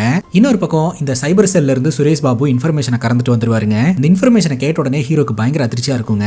ஆக்சுவலா வரன் அமையும் போது அந்த வரன் அமைய கூடாது அப்படின்னு போன் பண்ணி சொன்னவங்க வேற யாரும் கிடையாது, நம்ம ஹீரோ கூடயே ராஜன் அப்படின்னு ஒருத்தர் இருக்கிறார் இல்லையா, அவரு தாங்க. வந்த கோவத்துக்கு நேரா அவரோட வீட்டுக்கு போறாரு. அவரோட சட்டையை பிடிச்சி கேள்வி கேட்டுட்டு இருக்கும்போது அவரோட பொண்டாட்டிக்கு பயங்கரமா கோவம் வந்து ஹீரோவை கண்டபடி கத்த ஆரம்பிச்சிடுறாங்க. ஆக்சுவலா ராஜன் பாத்தீங்கன்னா நம்ம ஹீரோக்கு உதவி செஞ்சதுனால ராஜனோட வேலையே போயிருந்திருக்கும். அதுக்கப்புறம் ராஜன் பாத்தீங்கன்னா ஹீரோ கிட்டே இருந்திருப்பாரு. சரி ஏதாவது ஒரு உதவி செய்வாரு, அதுக்கப்புறம் இவங்களோட வாழ்க்கை நார்மல் ஆயிரும் அப்படின்ற மாதிரி நினைச்சிட்டே இருந்திருப்பாங்க. ஆனா இப்போ வரைக்கும் நம்ம ஹீரோ எந்த உதவியுமே செஞ்சிருக்க மாட்டாருங்க. பசங்க ரெண்டு பேரும் சரியா படிக்கிறதுல எங்களோட வாழ்வாதாரமே மாறிடுச்சு, கரெக்டான சூழ்நிலை வரும்போது உங்களை ரிவெஞ்ச் எடுக்கணும் அப்படின்னு நினைச்சோம். அதற்கான சான்ஸா பயன்படுத்தி உங்களோட பொண்ணுக்கு ஒரு நல்ல வாழ்க்கை அமையும் போது அதை கெடுத்து விட்டோம் அப்படின்ற மாதிரி உண்மையை ஒத்துக்கிறாங்க. ஹீரோனால எதுவுமே பேச முடியாம அமைதியா அந்த இடத்துல இருந்து கிளம்பிடுறாருங்க. இப்போ இந்த சுரேஷ் பாபு கிட்ட விஷயத்த சொல்றாரு. தன்னோட குடும்பத்தை காப்பாற்றணும்னு ஓடின ஓட்டத்துல எத்தனை பேர் பாதிக்கப்பட்டாங்க அப்படின்றத நான் கவனிக்க தவறிட்டேன். இவரை கவனிக்க தவறுனது என்னுடைய தப்பு தான், நான் ஏதாவது செஞ்சிருக்கணும் அப்படின்ற மாதிரி ஹீரோ ரொம்பவே ஃபீல் பண்றாருங்க. சுரேஷ் பாபு அட்வைஸ் பண்றாரு, வாழ்க்கைன்னு எடுத்துக்கிட்டாலே யாரோ ஒருத்தங்கனால நமக்கு ப்ராப்ளம் வரத்தான் செய்யும். எக்ஸாம்பிளுக்கு வருண் அப்படின்ற ஒரு சின்ன பையன் உங்க வாழ்க்கையில வந்து எவ்வளவு பெரிய பிரச்சனை ஏற்படுத்துவான் அப்படின்னு நீங்க நினைச்சு கூட பார்த்துட்டு இருக்க மாட்டீங்க. வருண் எப்படி உங்க வாழ்க்கைக்கு ஒரு ப்ராப்ளமா இருந்தானோ அதே மாதிரி தான் ராஜனோட குடும்பத்துக்கு நீங்க ஒரு ப்ராப்ளமா அமைஞ்சிருந்திருக்கீங்க. இது வந்து நேச்சுரலா எல்லாரோட வாழ்க்கையிலும் நடக்கிறது. இது நினைச்சு நீங்க பயப்படுறதோ வருந்தவோ கூடாது அப்படின்ற மாதிரி சமாதானப்படுத்துறாருங்க. வீட்டுக்கு போயிட்டு தன்னோட மனைவி கிட்டயும் இந்த விஷயங்களை எல்லாம் சொல்லி ஃபீல் பண்ணிட்டு இருக்கும்போது ஹீரோ சொல்றாரு, நம்ம வேணும்னு இதெல்லாம் பண்ணல, யதார்த்தமா மறந்துட்டோம். உண்மை சொல்லணும்னா அவங்க குடும்பத்துக்கு நம்ம ஏதாவது ஒன்று பண்ணியிருக்கணும் அப்படின்ற மாதிரி யோசிச்சுட்டு இருப்பாங்க. அப்போ நம்ம ஹீரோட மனைவி ஒரு இம்பார்ட்டன்டான விஷயத்த சொல்லுவாங்க. அது என்னன்னா, நேத்து ராத்திரி இவங்க வீட்டுக்கு பேக் சைடுல இருக்கக்கூடிய வாழைத்தோப்புக்குள்ள டார்ச் லைட் தெரிஞ்சிருக்குது. யாராவது அப்படின்னு சொல்லிட்டு இவங்க பதிலுக்கு டார்ச் லைட் அடிச்சதுக்கு அப்புறம் அந்த டார்ச் லைட் ஆஃப் ஆயிடுச்சு. அப்ப யாரோ ஒருத்தங்க வாழைத்தோப்புக்குள்ள வந்திருக்காங்க அப்படின்ற மாதிரி இவங்க சொல்ல, அப்ப ஹீரோ சொல்றாரு, வாழைத்தார திருடுறதுக்காக வந்திருப்பாங்க, திருட வரவங்க எல்லாம் ஏழையா தான் இருப்பாங்க, இதை பெருசு பண்ண வேண்டாம் விடு அப்படின்ற மாதிரி சொல்ல, ஹீரோட மனைவி சொல்றாங்க, வந்தவன் திருட வந்தவன் மாதிரி தெரியல, ஏன்னா கொஞ்ச நேரத்திலேயே எனக்கு ஜீப் சவுண்ட் கேட்டுச்சு, அப்ப திருட வந்தவன் என்ன பார்த்து பயந்து ஜீப்ல போயிருக்கானா, அவன் ஏழையாவா இருக்க முடியும் அப்படின்ற மாதிரி நம்ம ஹீரோட மனைவி கேள்வி கேட்கறாங்க. அப்ப நம்மளை சுத்தி என்னவோ நடக்குது அப்படின்றத ஹீரோ புரிஞ்சுக்கிறாருங்க. ராத்திரியே பாத்தீங்கன்னா நம்ம ஹீரோ இந்த வாழைத்தோப்புக்குள்ள நுழையிறாருங்க. எல்லா வாழைத்தாருங்களையும் செக் பண்றாரு, எல்லாமே அப்படியே இருக்கு. அப்ப வந்தவன் திருடுறதுக்காக வரல, வேற ஏதோ காரணத்துக்காக வந்திருக்கான். எதுக்காக வந்திருப்பான் அப்படின்னு பார்க்கும்போது ஒரு இடத்துல ஹீரோக்கு தடிக்கு விடுதுங்க. காலை வச்சா ஒரு மாதிரி காலு புதக்குழி மாதிரி உள்ள போகுது. ஆனா பாக்குறதுக்கு சமதள மாதிரி தான் தெரியுது. அங்க புல்ல போட்டு குழிய மூடி வச்சிருக்காங்க அப்படின்றது தெரிய வருது. என்ன ஏதுன்னு பாக்குறதுக்கு முயற்சி பண்றாரு. அதுக்குள்ள மனைவி கூப்பிட்டதுனால இவர் உள்ள போயிடுறாருங்க. பார்த்தா அந்த இருட்டுக்குள்ள சகாதேவன் அப்படின்ற ஒரு நபர் நின்னுக்கிட்டு இருக்கிற மாதிரியும் இந்த வேலைத்தனத்தை பண்ணிக்கிட்டு இருக்கிற மாதிரியும் நம்ம கிட்ட காட்டுறாங்க. எதற்காக இந்த சகாதேவன் இதெல்லாம் பண்ணிக்கிட்டு இருக்காரு அப்படின்றதுக்கான காரணம் இப்போதைக்கு நமக்கு தெரியலங்க. அடுத்த நாள் இந்த புரோக்கர் வராருங்க. இந்த புரோக்கர் கிட்ட ஹீரோ சொல்றாரு, ஆக்சுவலா இது நாள் வரைக்கும் என் பொண்ணுக்கு வெளிநாட்டு வரன் வேண்டாம் அப்படின்னு சொல்லிட்டு இருந்தேன், வெளிநாட்டு வரன் ஏதாவது இருந்தா கூட பார்க்கலாம் அப்படின்ற மாதிரி சொல்ல புரோக்கர் ரொம்ப சந்தோஷப்படுறாரு. இதை கேட்டதும் நம்ம ஹீரோட மனைவி சந்தோஷப்படுறாங்க. உடனடியா நான் பேசுறேங்க அப்படின்னு சொல்லிட்டு அவர் அந்த இடத்துல இருந்து கிளம்புறாரு. நீங்க இவ்வளவு மாறுவீங்கன்னு நினைச்சு கூட பார்க்கல அப்படின்ற மாதிரி மனைவியும் சொல்லிக்கிட்டு இருப்பாங்க. இன்னைக்கு ராத்திரியும் வீட்டுல எல்லாரும் தூங்குனதுக்கு அப்புறம் ஹீரோ இந்த வாழைத்தோப்புக்குள்ள நுழையிறாரு. டார்ச் அடிச்சுட்டே குழிய தோண்ட ஆரம்பிக்கிறாருங்க. அந்த இடத்துல ஏதாவது புதைக்கப்பட்டிருக்குதான்னு பாக்குறதுக்காக. ஆனா ரொம்ப நேரம் தோண்டியும் அந்த இடத்துல எதுவுமே இல்ல. அதனால அந்த குழிய மூட ஆரம்பிச்சிருவாரு. அங்க கட் பண்ணா யாமினி அப்படின்ற ஒரு பொண்ணை நம்ம பார்த்துட்டு இருந்தோம் இல்லையா. இந்த யாமினி வேற யாரும் கிடையாதுங்க, சகாதேவனுடைய பொண்ணு தான். நேரா சகாதேவனை மீட் பண்றதுக்காக போறா. அவளோட ஃபைண்டிங்ஸ் எல்லாத்தையுமே சொல்றா. அதாவது ஸ்ரேயா அப்படின்ற பொண்ணோட வீட்டு அட்ரஸை கண்டுபிடிச்சிட்டேன், இனி ஃபர்தரா நம்ம வேலையை ஆரம்பிக்கலாம் அப்படின்ட்டு. அங்க கட் பண்ணா ஹீரோட வீட்டுக்கு மறுபடியும் அந்த புரோக்கர் வந்திருக்காருங்க. அந்த வெளிநாட்டு வரனை காட்டுறாருங்க. அந்த குடும்பம், அந்த குடும்பத்தோட பேக்ரவுண்டு எல்லாமே பாத்தீங்கன்னா பொண்ணுக்கு செட் ஆகும் அப்படின்ற மாதிரி ஹீரோக்கு தோணுது. ஆனா ரீசெண்டா நடந்த ஒரு ஆக்சிடென்ட்ல அந்த பையனுக்கு ஒரு சைடு காது பாத்தீங்கன்னா கம்மியா கேட்க ஆரம்பிச்சிருந்திருக்குது. அதனால இயரிங் எய்டு வந்து யூஸ் பண்ற மாதிரி ஆயிருந்திருக்குதுங்க. அதை மட்டும் ஒரு குறையா இவங்க பார்க்க ஆரம்பிச்சிருந்திருக்காங்க. ஆனா ஹீரோ பாத்தீங்கன்னா, நீங்க அந்த மாப்பிள்ளை வீட்டுக்காரங்க கிட்ட பேசுறீங்க, ஒரு நல்ல நாள் பார்த்து நம்ம பேசலாம் அப்படின்ற மாதிரி சொல்லி அவர் அமுச்சு வச்சுட்டு, எனக்கு அது வந்து பெருசா குறையா தெரியல. ஏன்னா ரீசெண்ட் டேஸ்ல கண் குறைபாடு இருக்கிறவங்களும் கண்ணாடி எல்லாம் போட்டுக்க ஆரம்பிக்கிறாங்க. ஆனா இப்ப எல்லாருமே கண்ணாடி போடுறதுனால அது இப்ப நார்மல் ஆயிடுச்சு. அது மட்டும் இல்லாம அவனுக்கு ரீசெண்டா நடந்த ஆக்சிடென்ட்னால தான் இந்த மாதிரி ஆயிடுச்சுன்னு சொல்றாங்கல்ல, அது ஒண்ணு எனக்கு பெரிய குறையா தெரியல, நீ என்னமா நினைக்கிற அப்படின்ற மாதிரி பொண்ணு கிட்ட கேட்க எனக்கும் ப்ராப்ளம் இல்ல அப்படின்ற மாதிரி பொண்ணு சொல்லிடுறா. அதுக்கப்புறம் பொண்ணு வீட்டுக்காரங்களும் மாப்பிள்ளை வீட்டுக்காரங்களும் மீட் பண்ணிக்கிறாங்க. ரெண்டு குடும்பத்தினர்களுக்கும் எல்லாமே ஒத்து போகுதுங்க. சர்ச்சில் வச்சு இவங்க ரெண்டு பேருக்குமான திருமண நாளை ஃபிக்ஸ் பண்ணலாம் அப்படின்ட்டு அதற்கான ஏற்பாடெல்லாம் நடந்துகிட்டு இருக்குது. அங்க கட் பண்ணா ஸ்ரேயா அப்படின்ற ஒரு பொண்ணை நம்ம பார்த்தோம் இல்லையா, இந்த பொண்ணு வழக்கம் போல வெளியில போயிட்டு வீட்டுக்கு வரும்போது இவங்க வீட்டுக்குள்ள இருந்து யாமினி வெளியில வரா. எப்படி இருக்கீங்க, எங்க ஜீப் வந்து ஓவர் ஹீட் ஆயிடுச்சு, அதனாலதான் ரேடியேட்டருக்கு தண்ணி எடுத்துட்டு வரலான்னு வந்தேன், இருங்க கொடுத்துட்டு வந்துடுறேன் அப்படின்ற மாதிரி சொல்லிட்டு போறா. ஸ்ரேயாவோட அம்மா கேக்குறாங்க இந்த பொண்ணு யாருன்னு தெரியுமா அப்படின்ட்டு. ஒரே ஒரு வாட்டி பஸ்ல பாத்துருக்கேன், ஆனா ஞாபகம் வச்சு இப்படி பேசுறானா சம்திங் ராங்னு தோணுது அப்படின்ற மாதிரி இந்த பொண்ணு சந்தேகப்பட ஆரம்பிக்கிறாங்க. இப்ப ஹீரோட வீட்டுல பாத்தீங்கன்னா இந்த சம்பந்தம் தொடர்பா அடுத்தடுத்த முடிவுகளை எடுத்துக்கிட்டு இருப்பாங்க. அப்பதான் ஸ்ரேயா கிட்ட இருந்து நம்ம ஹீரோக்கு தகவல் வரும். இந்த மாதிரி பஸ்ல பார்த்த ஒரு பொண்ணு வீடு வரைக்கும் வந்து பார்த்துட்டு போனா, அது மட்டும் இல்லாம அக்கம் பக்கத்துல எங்களை பத்தி எல்லாம் விசாரிச்சிருந்திருக்கா, சம்திங் ராங்னு எங்களுக்கு தோணுச்சு, அதனாலதான் உங்களுக்கு இன்ஃபார்ம் பண்ணோம் அப்படின்ற மாதிரி சொல்ல, வந்த நபர் எப்படி இருந்தாங்கன்னு சொல்ல முடியுமா அப்படின்னு கேட்க ஸ்ரேயாவோட அப்பா சொல்றாரு அவர் காக்கி பேண்ட் போட்டிருந்தாரு, ஆனா அவரை பார்த்தா போலீஸ் மாதிரிலாம் தெரியல அப்படின்ட்டு. அங்க கட் பண்ணா நம்ம ஹீரோ கார்ல போயிட்டு இருப்பாருங்க. தான் பொண்ணை கல்யாணம் பண்ணி கொடுக்கக்கூடிய பையனோடைய பேக்ரவுண்டை செக் பண்றதுக்காக ஒரு ஆள் அமைச்சிருந்திருக்காரு. அந்த பையனை பத்தின டீடைல்ஸ் எல்லாத்தையுமே சொல்றாங்க. பையன் பாத்தீங்கன்னா ஓனா பிசினஸ் பண்ணிக்கிட்டு இருக்கான். இடையில அந்த பையனோட பிசினஸ் வந்து பயங்கரமா டிராப் ஆயிடுச்சு. ஆனா திடீர்னு இவன் அவனோட ஹார்ட் ஒர்க் போட்டு விழுந்து அவனோட பிசினஸ் மறுபடியும் மீண்டு கொண்டு வந்துட்டான். இப்போ அவனோட பிசினஸ் ஸ்டேபிளா தான் இருந்துட்டு இருக்கு. அது மட்டும் இல்லாம அவன் சோசியல் ட்ரிங்கர் தான், அது ஒன்றும் பெரிய ப்ராப்ளம் எல்லாம் இல்ல அப்படின்ற மாதிரியான இன்ஃபர்மேஷனை கொடுத்துறாங்க. சோ பையன் நம்ம பொண்ணுக்கு ஓகேவா தான் இருப்பான் அப்படின்னு சொல்லிட்டு 100% இந்த சம்பந்தத்தை நம்ம ஹீரோ ஓகே பண்ணிடுறாருங்க. இப்போ இந்த ஐஜியை காட்டுறாங்க. சஸ்பெண்ட் ஆன அந்த போலீஸ் மூலமா ஒரு தகவல் தெரிய வந்திருக்குதுங்க. அதாவது சகாதேவன் அப்படின்ற ரிட்டையர்டான போலீஸ் ஆபீசர் இப்போ இந்த நில விற்கிறது, வண்டிங்களை வாங்கி விற்கிறது அப்படின்ற மாதிரியான தொழில் பண்ணிக்கிட்டு இருக்கான். ஆனா ரீசெண்ட் டேஸ்ல சாபுன்ற இன்னொரு சஸ்பெண்ட் ஆன போலீஸ் ஆபீசரோட வீட்டுக்கு போய் ஜார்ஜ் குட்டியோட வழக்கு பத்தி எல்லாம் கேட்டு தெரிஞ்சுக்க ஆரம்பிச்சிருந்திருக்கான். இவன் வெளியில ஏதோ ஒன்று பண்றானோ அப்படின்ற மாதிரி நமக்கு தோணுது. சோ அவனை வந்து பக்காவா வாட்ச் பண்ணுங்க. இவன் ஏதாவது இஷ்யூஸை கிரியேட் பண்ணிட்டானா நமக்கு பெரிய பிரச்சனை ஆயிரும். இப்பதான் மீடியா இதை பத்தி எல்லாம் பேசாம இருந்துகிட்டு இருக்கு அப்படின்ற மாதிரி ஐஜி சொல்லிக்கிட்டு இருப்பாருங்க. அங்க கட் பண்ணா நம்ம ஹீரோடைய குடும்பம் இந்த பையனோட குடும்பத்தை பாக்குறதுக்காக போறாங்க. அவங்க வீட்டுல வச்சு எல்லாம் பேசுறாங்க, எல்லாமே ஓகே ஆகுதுங்க. இப்ப அந்த வீட்டை விட்டு இவங்க கிளம்பும் போது அந்த வீட்டுக்கு வெளியில இந்த சகாதேவனும் ராஜனும் பாத்தீங்கன்னா இவங்களை வாட்ச் பண்ணிட்டு இருக்கிற மாதிரி நம்ம கிட்ட காட்டுறாங்க. இப்ப வழக்கம் போல நம்ம ஹீரோ வீட்டுல விவசாய வேலைகளை எல்லாம் பாத்துக்கிட்டு இருப்பாருங்க. அப்ப நம்ம ஹீரோக்கு மாப்பிள்ளை வீட்டு சைட்ல இருந்து ஒரு போன் கால் வரும். ஒரு அதிர்ச்சியான தகவல், எங்க வீட்டுக்கு 2 பேர் வந்தாங்க, உங்களை பத்தி தப்பு தப்பா பேசி இந்த சம்பந்தத்தை நிப்பாட்டுறதுக்கான முயற்சிகளை ஈடுபட்டாங்க. இவங்க ஏதோ ஒரு பிளானோட தான் வந்திருக்காங்கன்னு எங்களுக்கு தோணுச்சு, அதனால நாங்க மிரட்டி அவங்களை அமுச்சு விட்டுட்டோம். வீடியோ எடுக்கிறதுக்காக போனை எடுத்த உடனே பயந்து போயிட்டாங்க. இருந்தாலும் அவங்க வந்த வண்டியோட நம்பரு, வந்த ஆளோடைய போட்டோ நான் உங்களுக்கு அமுச்சு வச்சிருக்கேன் பாருங்க அப்படின்ற மாதிரி சொல்ல, அதை பார்த்ததும் நம்ம ஹீரோ ரொம்பவே ஷாக்கா வராருங்க. இவன் எதுக்காக நம்ம பொண்ணோட வாழ்க்கையை கெடுக்கணும்னு நினைக்கிறான் அப்படின்ட்டு. அங்க கட் பண்ணா இந்த சைக்கார்டிஸ்ட நம்ம கிட்ட காட்டுறாங்க. அதாவது ஹீரோடைய பொண்ணு அஞ்சு கவுன்சிலிங் எடுத்துக்கிட்டு இருந்தா இல்லையா, அந்த சைக்கார்டிஸ்ட் இருக்கக்கூடிய இடத்துக்கு இந்த சகாதேவன் போறான். அந்த சைக்கார்டிஸ்ட மிரட்டி அஞ்சுவோட ரிப்போர்ட்ஸ் எல்லாத்தையுமே சேஞ்ச் பண்ணணும் அப்படின்ற மாதிரி சொல்லிக்கிட்டு இருக்கான். அப்படியெல்லாம் சேஞ்ச் பண்ண முடியாது அப்படின்ற மாதிரி சொல்ல, அந்த சைக்கார்டிஸ்டோட பொண்ணை வந்து பணைய கைதியா வச்சுக்கிட்டு நீ ரிப்போர்ட்டை மாத்தி கொடுக்கலனா அவளை கொன்றுவேன்னு மிரட்ட, இந்த சைக்கார்டிஸ்டும் சரி நான் ரிப்போர்ட்டை சேஞ்ச் பண்ணி தரேன் அப்படின்ற மாதிரி சேஞ்ச் பண்ணி கொடுத்துறாங்க. அதோட அவன் போனதுக்கு அப்புறம் நம்ம ஹீரோக்கு போன் பண்ணி இந்த இன்ஃபர்மேஷனையும் கொடுத்துறாங்க. இப்போ நம்ம ஹீரோ சகாதேவனை மீட் பண்றதுக்காக வராருங்க. அப்பதான் சகாதேவனுடைய பொண்ணையும் பாக்குறாரு. இப்போ இந்த சகாதேவன் கிட்ட ஹீரோ சொல்றாரு, என்னோட வாழ்க்கையில நடந்த எல்லா இன்சிடென்ட்டுக்கும் காரணம் நீதான், என்னால உன்னோட வாழ்க்கை போக கிடையாது, உன்னோட வாழ்க்கையை நீயே தான் அழிச்சுக்கிட்ட, நீ எதை மனசுல வச்சுக்கிட்டு என் பொண்ணு கல்யாணத்தை நிப்பாட்டத்துக்கு முயற்சி பண்றேன்னு எனக்கு நல்லாவே தெரியும், தயவு செஞ்சு இதை பண்ணாத அப்படின்ற மாதிரி ஹீரோ பேசுறாருங்க. ஆனாலும் இந்த சகாதேவன் விடுறதா இல்லைங்க, நான் ஜெயிக்கிறதுக்காக எவ்வளவு தரங்கட்ட வேலையை கூட செய்யறதுக்கு தயாரா இருப்பேன் அப்படின்ற மாதிரி ஹீரோவையே மிரட்டி விட்டுறான். இப்போ நம்ம ஹீரோ பாத்தீங்கன்னா சுரேஷ் பாபு கிட்ட இவங்களோட போன் நம்பர்ஸ் எல்லாத்தையுமே டேப் பண்ண சொல்றாருங்க. எதுக்காக இவனுங்களை எல்லாம் பார்த்து பயப்படுற, இவங்க போன் எல்லாம் எதுக்காக டேப் பண்ணணும் அப்படின்ற மாதிரி கேட்க, என் பொண்ணு கல்யாணம் முடிகிற வரைக்கும் கொஞ்சம் நாங்க சேஃபா தான் இருக்கணும், அவங்களோட பிளான் என்ன அப்படின்றத மட்டும் தெரிஞ்சுக்கணும் அப்படின்ற மாதிரி ஹீரோ சொல்றாருங்க. அங்க கட் பண்ணா இந்த சகாதேவன் ஸ்ரேயாவோட வீட்டுக்குள்ள நுழையறான். அதோ லாக் பண்ணி வச்சு ஸ்ரேயாவோட அப்பா கழுத்தை நெரிச்சு, உண்மை சொல்லு, யாரோட எலும்ப நீ வந்து வருணோட எலும்புன்னு எடுத்து கொடுத்த, மாத்தி கொடுத்த, நீ மாத்தி கொடுத்தவனோட டீடைல்ஸ் சொல்லு அப்படின்ற மாதிரி பயங்கரமா மிரட்டிக்கிட்டு இருக்காருங்க. அங்க கட் பண்ணா நம்ம ஹீரோ வீட்டுல தன்னோட குடும்பத்தோட உட்காந்து யார் யாருக்கெல்லாம் பத்திரிக்கை வைக்கலாம், யார் யாரெல்லாம் இன்வைட் பண்ணலாம் அப்படின்ற மாதிரி பாத்துக்கிட்டு இருப்பாருங்க. அந்த நேரம் பார்த்து ஸ்ரேயாவோட அப்பா கிட்ட இருந்து கால் வரும். காலையில ஒருத்தன் வந்தான், என் பொண்ணை பணைய கைதியா வச்சு என்னை மிரட்டினா, என் பொண்ணை ஏதாவது பண்ணிடுவானோன்ற பயத்துல நான் உண்மையை சொல்லிட்டேன் சார், என்னை மன்னிச்சிருங்க அப்படின்ற மாதிரி ஒரு சொல்றாரு.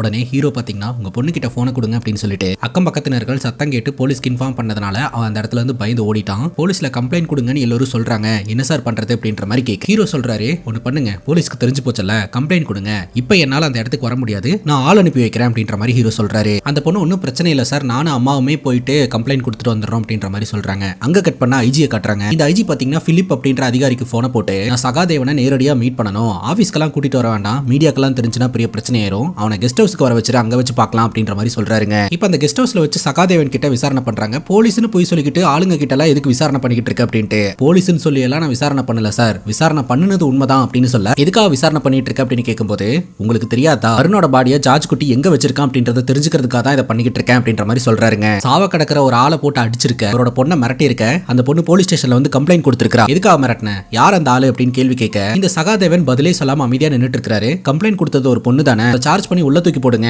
அப்பதான் இவனுக்கு புத்தி வரும் அப்படின்னு சொல்லிட்டு ஐஜி அந்த இடத்துல இருந்து கிளம்புறாருங்க.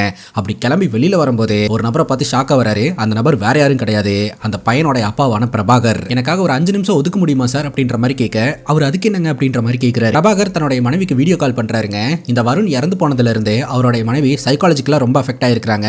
எதுவுமே அவங்களுக்கு ஞாபகம் இல்ல, அவங்க பாட்டுக்கு உட்கார்ந்தபடியே உட்கார்ந்துகிட்டு இருப்பாங்க. வீடியோ கால்ல இவர் பேசினாலும் அவங்க ரியாக்டே பண்ண மாட்டாங்க. இதுதான் என்னோட மனைவியோட தற்போதைய நிலைமை, நான் இந்த விஷயத்தை எல்லாம் சரி பண்ணணும்னா ஏதாவது பண்ணி ஆகணும் அப்படின்ற மாதிரி பிரபாகர் சொல்றாரு. அது மட்டும் இல்லாம பையனோட இறுதி சடங்கெல்லாம் முடிச்சுட்டு போனதுக்கு அப்புறம் மனைவி பயங்கரமா அழுவ ஆரம்பிச்சிட்டாங்களா. எனக்காக நீ என்ன செஞ்ச, இந்த இன்ஸ்டன்ட்ல நீ என்ன முயற்சி எடுத்திருக்க அப்படின்னு சொல்லிட்டு. அதுக்கப்புறம் அவங்க யாரு கூடயுமே பேசுறதே இல்லையா, பேசுறதே நிப்பாட்டிட்டாங்களாம். எனக்கு இப்ப ரொம்ப பயமா இருக்குது, அவங்களுக்கு ஏதாவது ஆயிடுச்சுன்னா எனக்கு யாருமே கிடையாது, அதனால இந்த சகாதேவனை வச்சு நான் தான் இதெல்லாம் பண்ணிட்டு இருக்கேன் அப்படின்ற மாதிரி சொல்லிடுறாரு. ஐஜி கேட்கிறாரு, அதுக்காக நம்ம நாட்டில் இல்லாத போலீஸ்காரங்களா சார், அவங்கனால பண்ண முடியாத விஷயத்தையா இந்த டிசிப்ளினரி ஆக்ஷன்ல வெளியில போன சகாதேவனை வச்சு பண்ணலான்னு இருக்கிறீங்க அப்படின்னு கேட்க, அதுதான் சார் அவனோட குவாலிஃபிகேஷன் அப்படின்ற மாதிரி சொல்றாரு. அதுக்காக உங்க டிபார்ட்மெண்ட் எல்லாம் நான் குறைச்சு மதிப்பிடல, என்னோட மனைவியும் உங்க டிபார்ட்மெண்ட்டை சார்ந்தவங்க தானே, அவன்கிட்ட கொஞ்சம் டேலண்ட் இருக்கு, அதை நான் யூஸ் பண்ணிக்கணும்னு நினைக்கிறேன் அப்படின்னு சொல்ல, அதுக்கு ஐஜி சொல்றாரு அவன் கொஞ்சம் டேஞ்சரான ஆளு, ஏன்னா ஜார்ஜ் குட்டியோட 2 பொண்ணுங்களோட வாக்குமூலத்தினால தான் அவனோட வேலையே போச்சு, பழி வாங்கணும்னு பர்சனலா உங்களை வச்சுக்கிட்டு அவன் ஏதாவது பண்ணாலும் அது உங்களை தான் பாதிக்கும், அவன் அவ்வளோ ட்ரஸ்டபிளான பர்சனும் கிடையாது அப்படின்னு சொன்னாலும் இவர் ஒத்துக்க மாட்டேன்றாரு. எனக்கு வேற வழி தெரியல,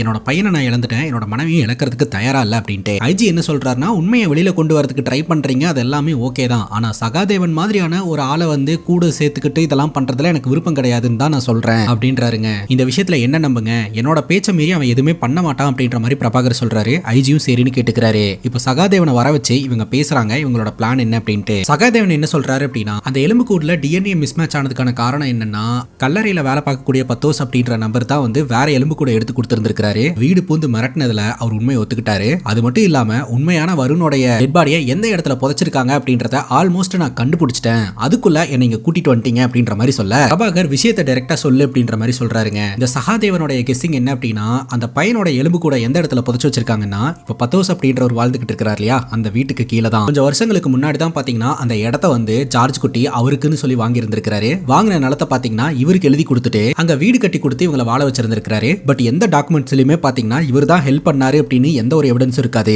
அது மட்டும் இல்லாம இந்த பத்தோஸோடைய பொண்ணு படிக்கிறதுக்கான எல்லா ஸ்பான்சர்ஷிப்பையும் இவர் தான் பண்ணிக்கிட்டு இருக்காரு. காரணம் இல்லாம இதெல்லாம் பண்ணுவாரா அப்படின்ற மாதிரியான ஒரு கேள்வியும் வருதுங்க. ஆனா ஐஜி என்ன சொல்றாருன்னா, ஆல்ரெடி அந்த இடத்த ஃபுல்லா கம்ப்ளீட்டா இன்வெஸ்டிகேஷன் பண்ணியாச்சு. இந்த வழக்கை பொறுத்த வரைக்கும் ஜார்ஜ் குட்டி அப்படின்ற ஒரு சாதாரண ஆள் கிடையாது. ஸ்கெலட்டன்ஸை எடுத்துட்டு போய் அந்த இடத்துல புதைக்கும் போது ஒரு போனோட போவாரா, போலீஸ்காரங்க ட்ராக் பண்ணுவாங்கன்னு அவருக்கு தோணாதா, ஒரு போனை எடுத்துட்டு போயிருக்காரு அப்படின்னா போலீஸ்காரங்களை மிஸ்லீட் பண்றதுக்காக தான் அதெல்லாம் பண்ணிருப்பாரு அப்படிங்கும்போது சகாதேவன் சொல்றாரு, போலீஸ்காரங்களை மிஸ்லீட் பண்றதுக்காக 20 ஏக்கர்ல நிலத்தை வாங்கி அங்க வீட்டை கட்டுவாரா அப்படின்ட்டு. ஐஜி சொல்றாரு, ஜார்ஜ் குட்டியா அண்டர் எஸ்டிமேட் பண்ணாதீங்க அப்படின்ற மாதிரி சொல்றாரு. ஆனா சகாதேவன் நான் சொல்றது தான் கரெக்ட், நீங்க செக் பண்ணுங்க, எனக்கு நல்லாவே தெரியும் அப்படின்ற மாதிரி சொல்லிட்டு கோச்சிட்டு போயிடுறாரு. அவர் போனதுக்கு அப்புறம் ஐஜி பாத்தீங்கன்னா பிரபாகர் கிட்ட நான் ஒரு முக்கியமான விஷயத்தை உங்ககிட்ட சொல்லணும், அது போலீஸுக்கு மட்டுமே தெரிஞ்ச விஷயம். அது என்ன அப்படின்னா, போலீஸ் ஸ்டேஷனோட பேஸ்மெண்ட்ல இருந்து ஸ்கெலட்டன்ஸ் எடுத்தாங்க இல்லையா, அந்த டைம்ல பாத்தீங்கன்னா நம்ம ஹீரோ போயிட்டு 35 லிட்டர் ஆசிட் வாங்கி இருந்திருக்காருங்க. ரப்பர் தோட்டத்துக்காக விவசாயிங்க ஆசிட்லாம் வாங்குறது வழக்கம் தான். 5 லிட்டர் தான் மேக்ஸிமமா வாங்குவாங்க. சில பேர் பாத்தீங்கன்னா வருஷ கணக்குல யூஸ் பண்றதுக்காக இந்த மாதிரி வாங்குறது உண்டு. அப்படி வருஷ கணக்குல வாங்கினாலும் 35 லிட்டருக்கு மேல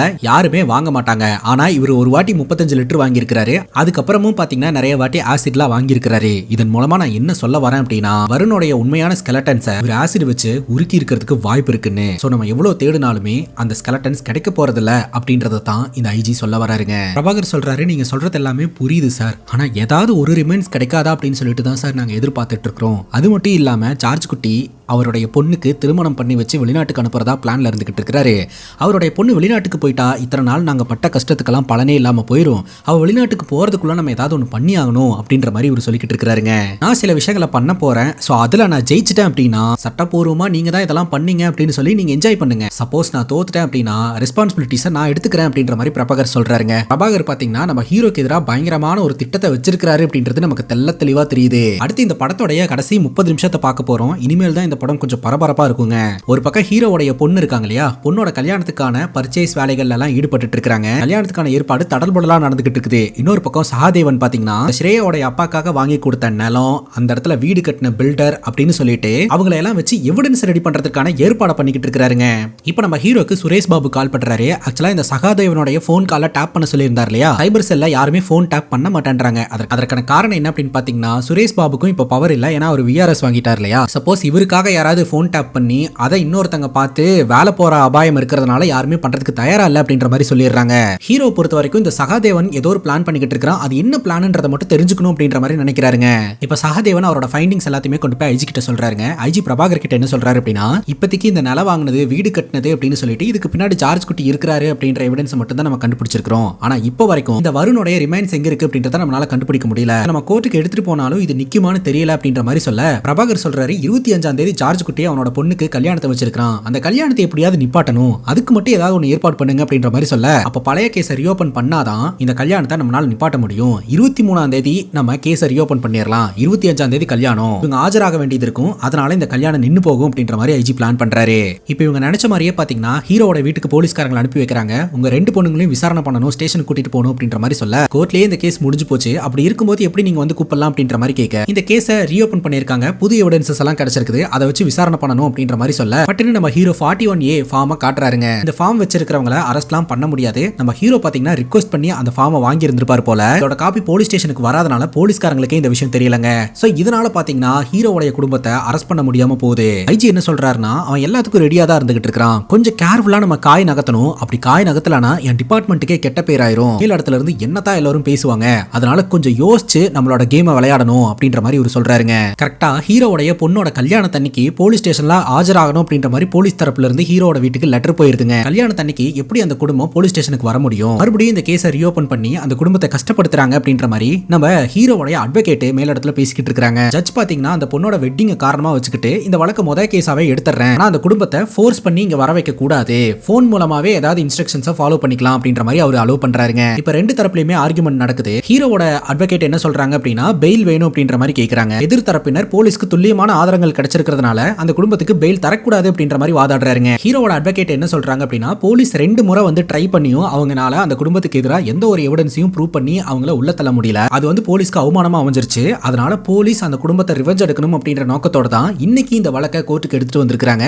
ஏன்னா இன்னைக்கு அந்த வீட்ல திருமண நிகழ்ச்சி நடந்துட்டு இருக்குது, அந்த திருமணத்தை நிப்பாட்டணும் அப்படின்ற நோக்கத்தோட தான் இதெல்லாம் பண்ணிட்டு இருக்காங்க, நீங்க இத மனசுல வச்சுக்கிட்டு ஒரு ப்ராப்பரான தீர்ப்பை கொடுக்கணும் அப்படின்ற மாதிரி வாதாடுறாங்க. எதிர்த்தரப்பு லாயர் என்ன சொல்றாருன்னா, ஜார்ஜ் குட்டி தன்னோட பொண்ணுக்கு கல்யாணம் பண்ணி வச்சு அப்ராடுக்கு அனுப்பிச்சிடலாம் அப்படின்ற மாதிரி பிளான்ல இருக்காரு, வெளிநாட்டுக்கு தப்பிக்க வைக்கிற மாதிரியான பிளானா கூட இருக்குது, அதனாலதான் அப்படின்ற மாதிரி சொல்ல, அதுக்கு கல்யாணத்தை நிப்பாட்டணும் அப்படின்றதுக்கான அவசியம் என்ன அப்படின்ற மாதிரி ஜார்ஜ் குட்டியோட அட்வொகேட் கேக்குறாங்க. இந்த எதிர்த்தரப்பு லாயர் பாத்தீங்கன்னா சகாதேவன் அந்த சைக்காட்டிஸ்ட மிரட்டி ரிப்போர்ட்டை சேஞ்ச் பண்ணி வாங்கி இருந்தார் இல்லையா, அந்த ரிப்போர்ட்டை கோர்ட்ல சப்மிட் பண்றாங்க. அந்த பெண் வந்து சைக்காலஜிக்கலா அஃபெக்ட் ஆயிருக்கிற பெண், அது மட்டும் இல்லாம யாரோ ஒருத்தங்க செக்ஸுவல் டிசைரோட அவரை தொட்டாங்க அப்படின்னா அவங்க ரொம்ப வயலண்டா நடக்கக்கூடிய பெண், அவங்களால மத்தவங்களுக்கு என்னைக்குமே ஆபத்து தான், மேபி அந்த மணமகனுக்கு கூட ஆபத்து நடக்கிறதுக்கான வாய்ப்பு இருக்குது அப்படின்ற மாதிரி பேசுறாங்க. பட்னு நம்ம ஜார்ஜ் குட்டியோட லாயர் என்ன சொல்றாங்கன்னா, இது வெறும் பேப்பர் தான், ப்ராப்பரான எவிடன்ஸ் கிடையாது, முதல்ல அவங்க கல்யாணத்தை நடக்க விட சொல்லுங்க, கொஞ்சம் டைம் எடுத்து கூட அப்புறம் விசாரிக்கலாம் அப்படின்ற மாதிரி லாயர் வாதாடுறாங்க. இந்த விஷயங்கள்லாம் நடந்துகிட்டு இருக்கும் போதே பாத்தீங்கன்னா பேரலா நம்ம ஹீரோவுடைய பொண்ணுக்கான திருமண ஏற்பாடு நடந்துகிட்டு இருக்குதுங்க சர்ச்சில். நம்ம ஹீரோ கொஞ்சம் பரபரப்பாவே இருந்துகிட்டு இருக்காரு, ஒரு வேலை ஏதாவது ஒன்று நடந்து போலீஸ் இங்க வந்துருமோ நம்மளை கூட்டிட்டு போயிருமோ அப்படின்ற பயம் கொஞ்சம் இருக்குது,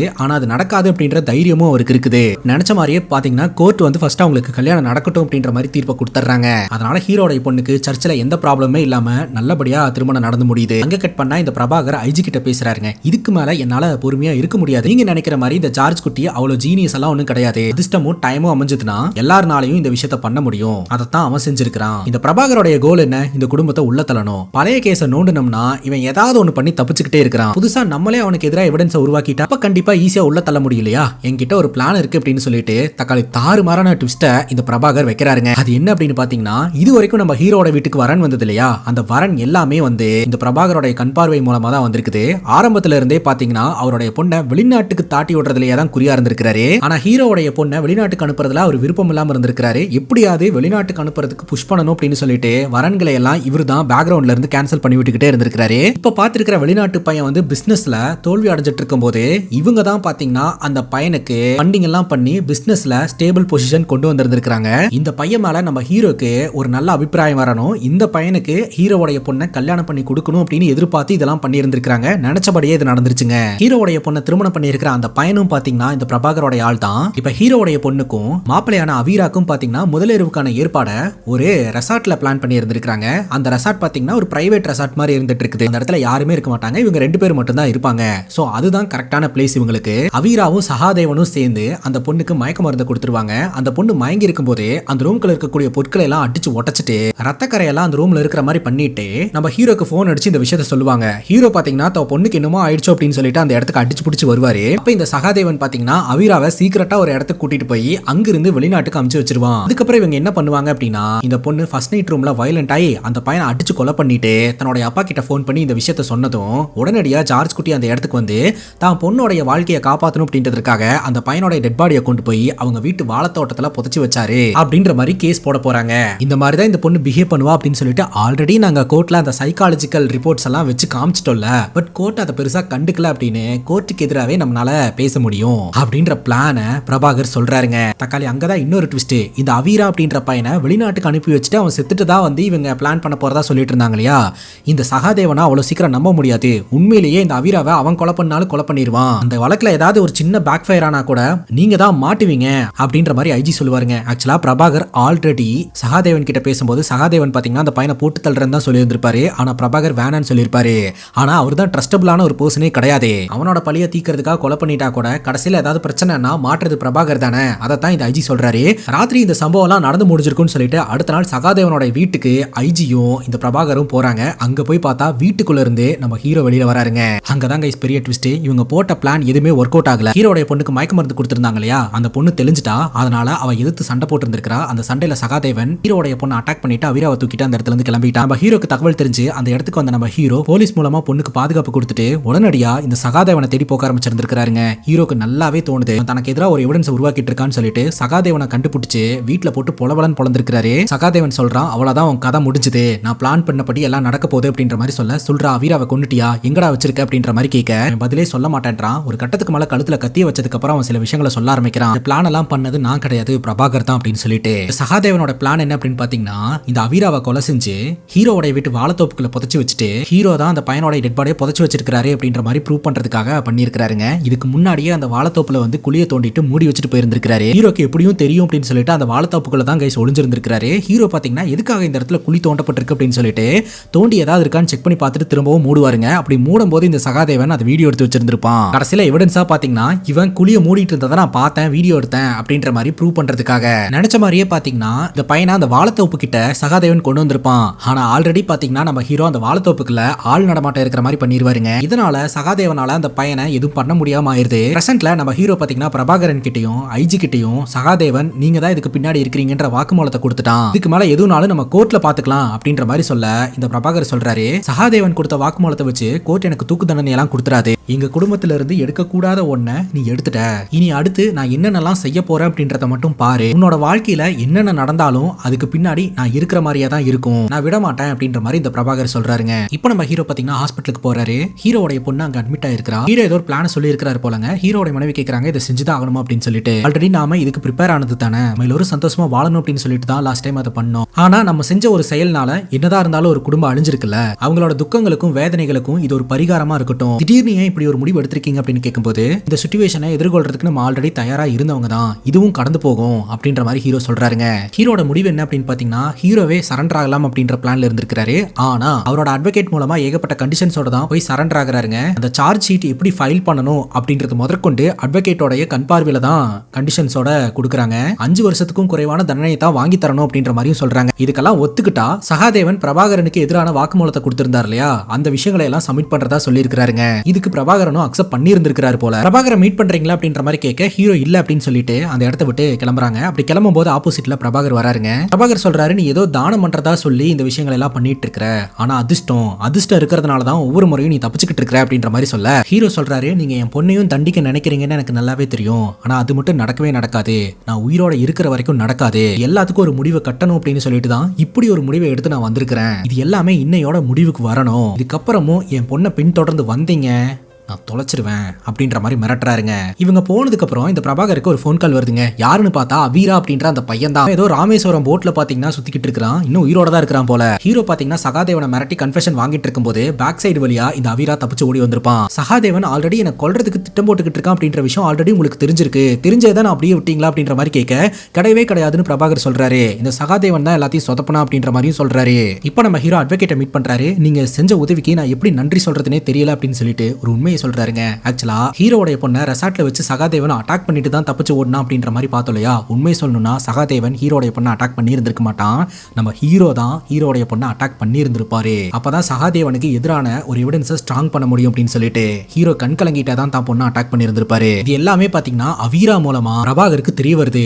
இவங்க ஒரு பிளான் போட்டா அந்த பிளானுக்குள்ள நம்ம ஹீரோ இன்வால்வ் ஆகி அதுல ஒரு லூப் ஹோலை கண்டுபிடிச்சு அந்த பிளானையே ஹீரோ அவருக்கு சாதகமா பயன்படுத்திட்டாருங்க. இந்த விஷயம் ஐஜிக்கும் பிரபாகருக்கும் தெரிய வரும்போது ஹீரோவை ஒரு பார்வை பாப்பாங்க பாருங்க. அப்ப ஐஜி சொல்லுவாரு, ஒவ்வொரு முறையும் அவனோட பொண்ணை குற்றவாளியாக்கி உள்ள தள்ளணும்னு முயற்சி பண்றீங்க, ஆனா கடைசியில எல்லாத்தையுமே அவன் அவனுக்கு சாதகமா பயன்படுத்திக்கிறான். அவன் பொண்ணுக்காக அவன் என்ன எல்லைக்கு வேணாலும் போவான் அப்படின்றது இதுல இருந்தே நமக்கு தெரிய வருது. நம்ம என்ன பிளான் பண்ணாலும் நமக்கு பல அடி முன்னாடி அவன் நிக்கிறான். இப்போ இது எல்லாத்தையும் நிப்பாட்டிக்கணும் அப்படின்றதுக்காக தான் சரண்டர் ஆகணும்னு நினைக்கிறான் அப்படின்ற மாதிரி சொல்லி இந்த படத்தை முடிக்கிறாங்க.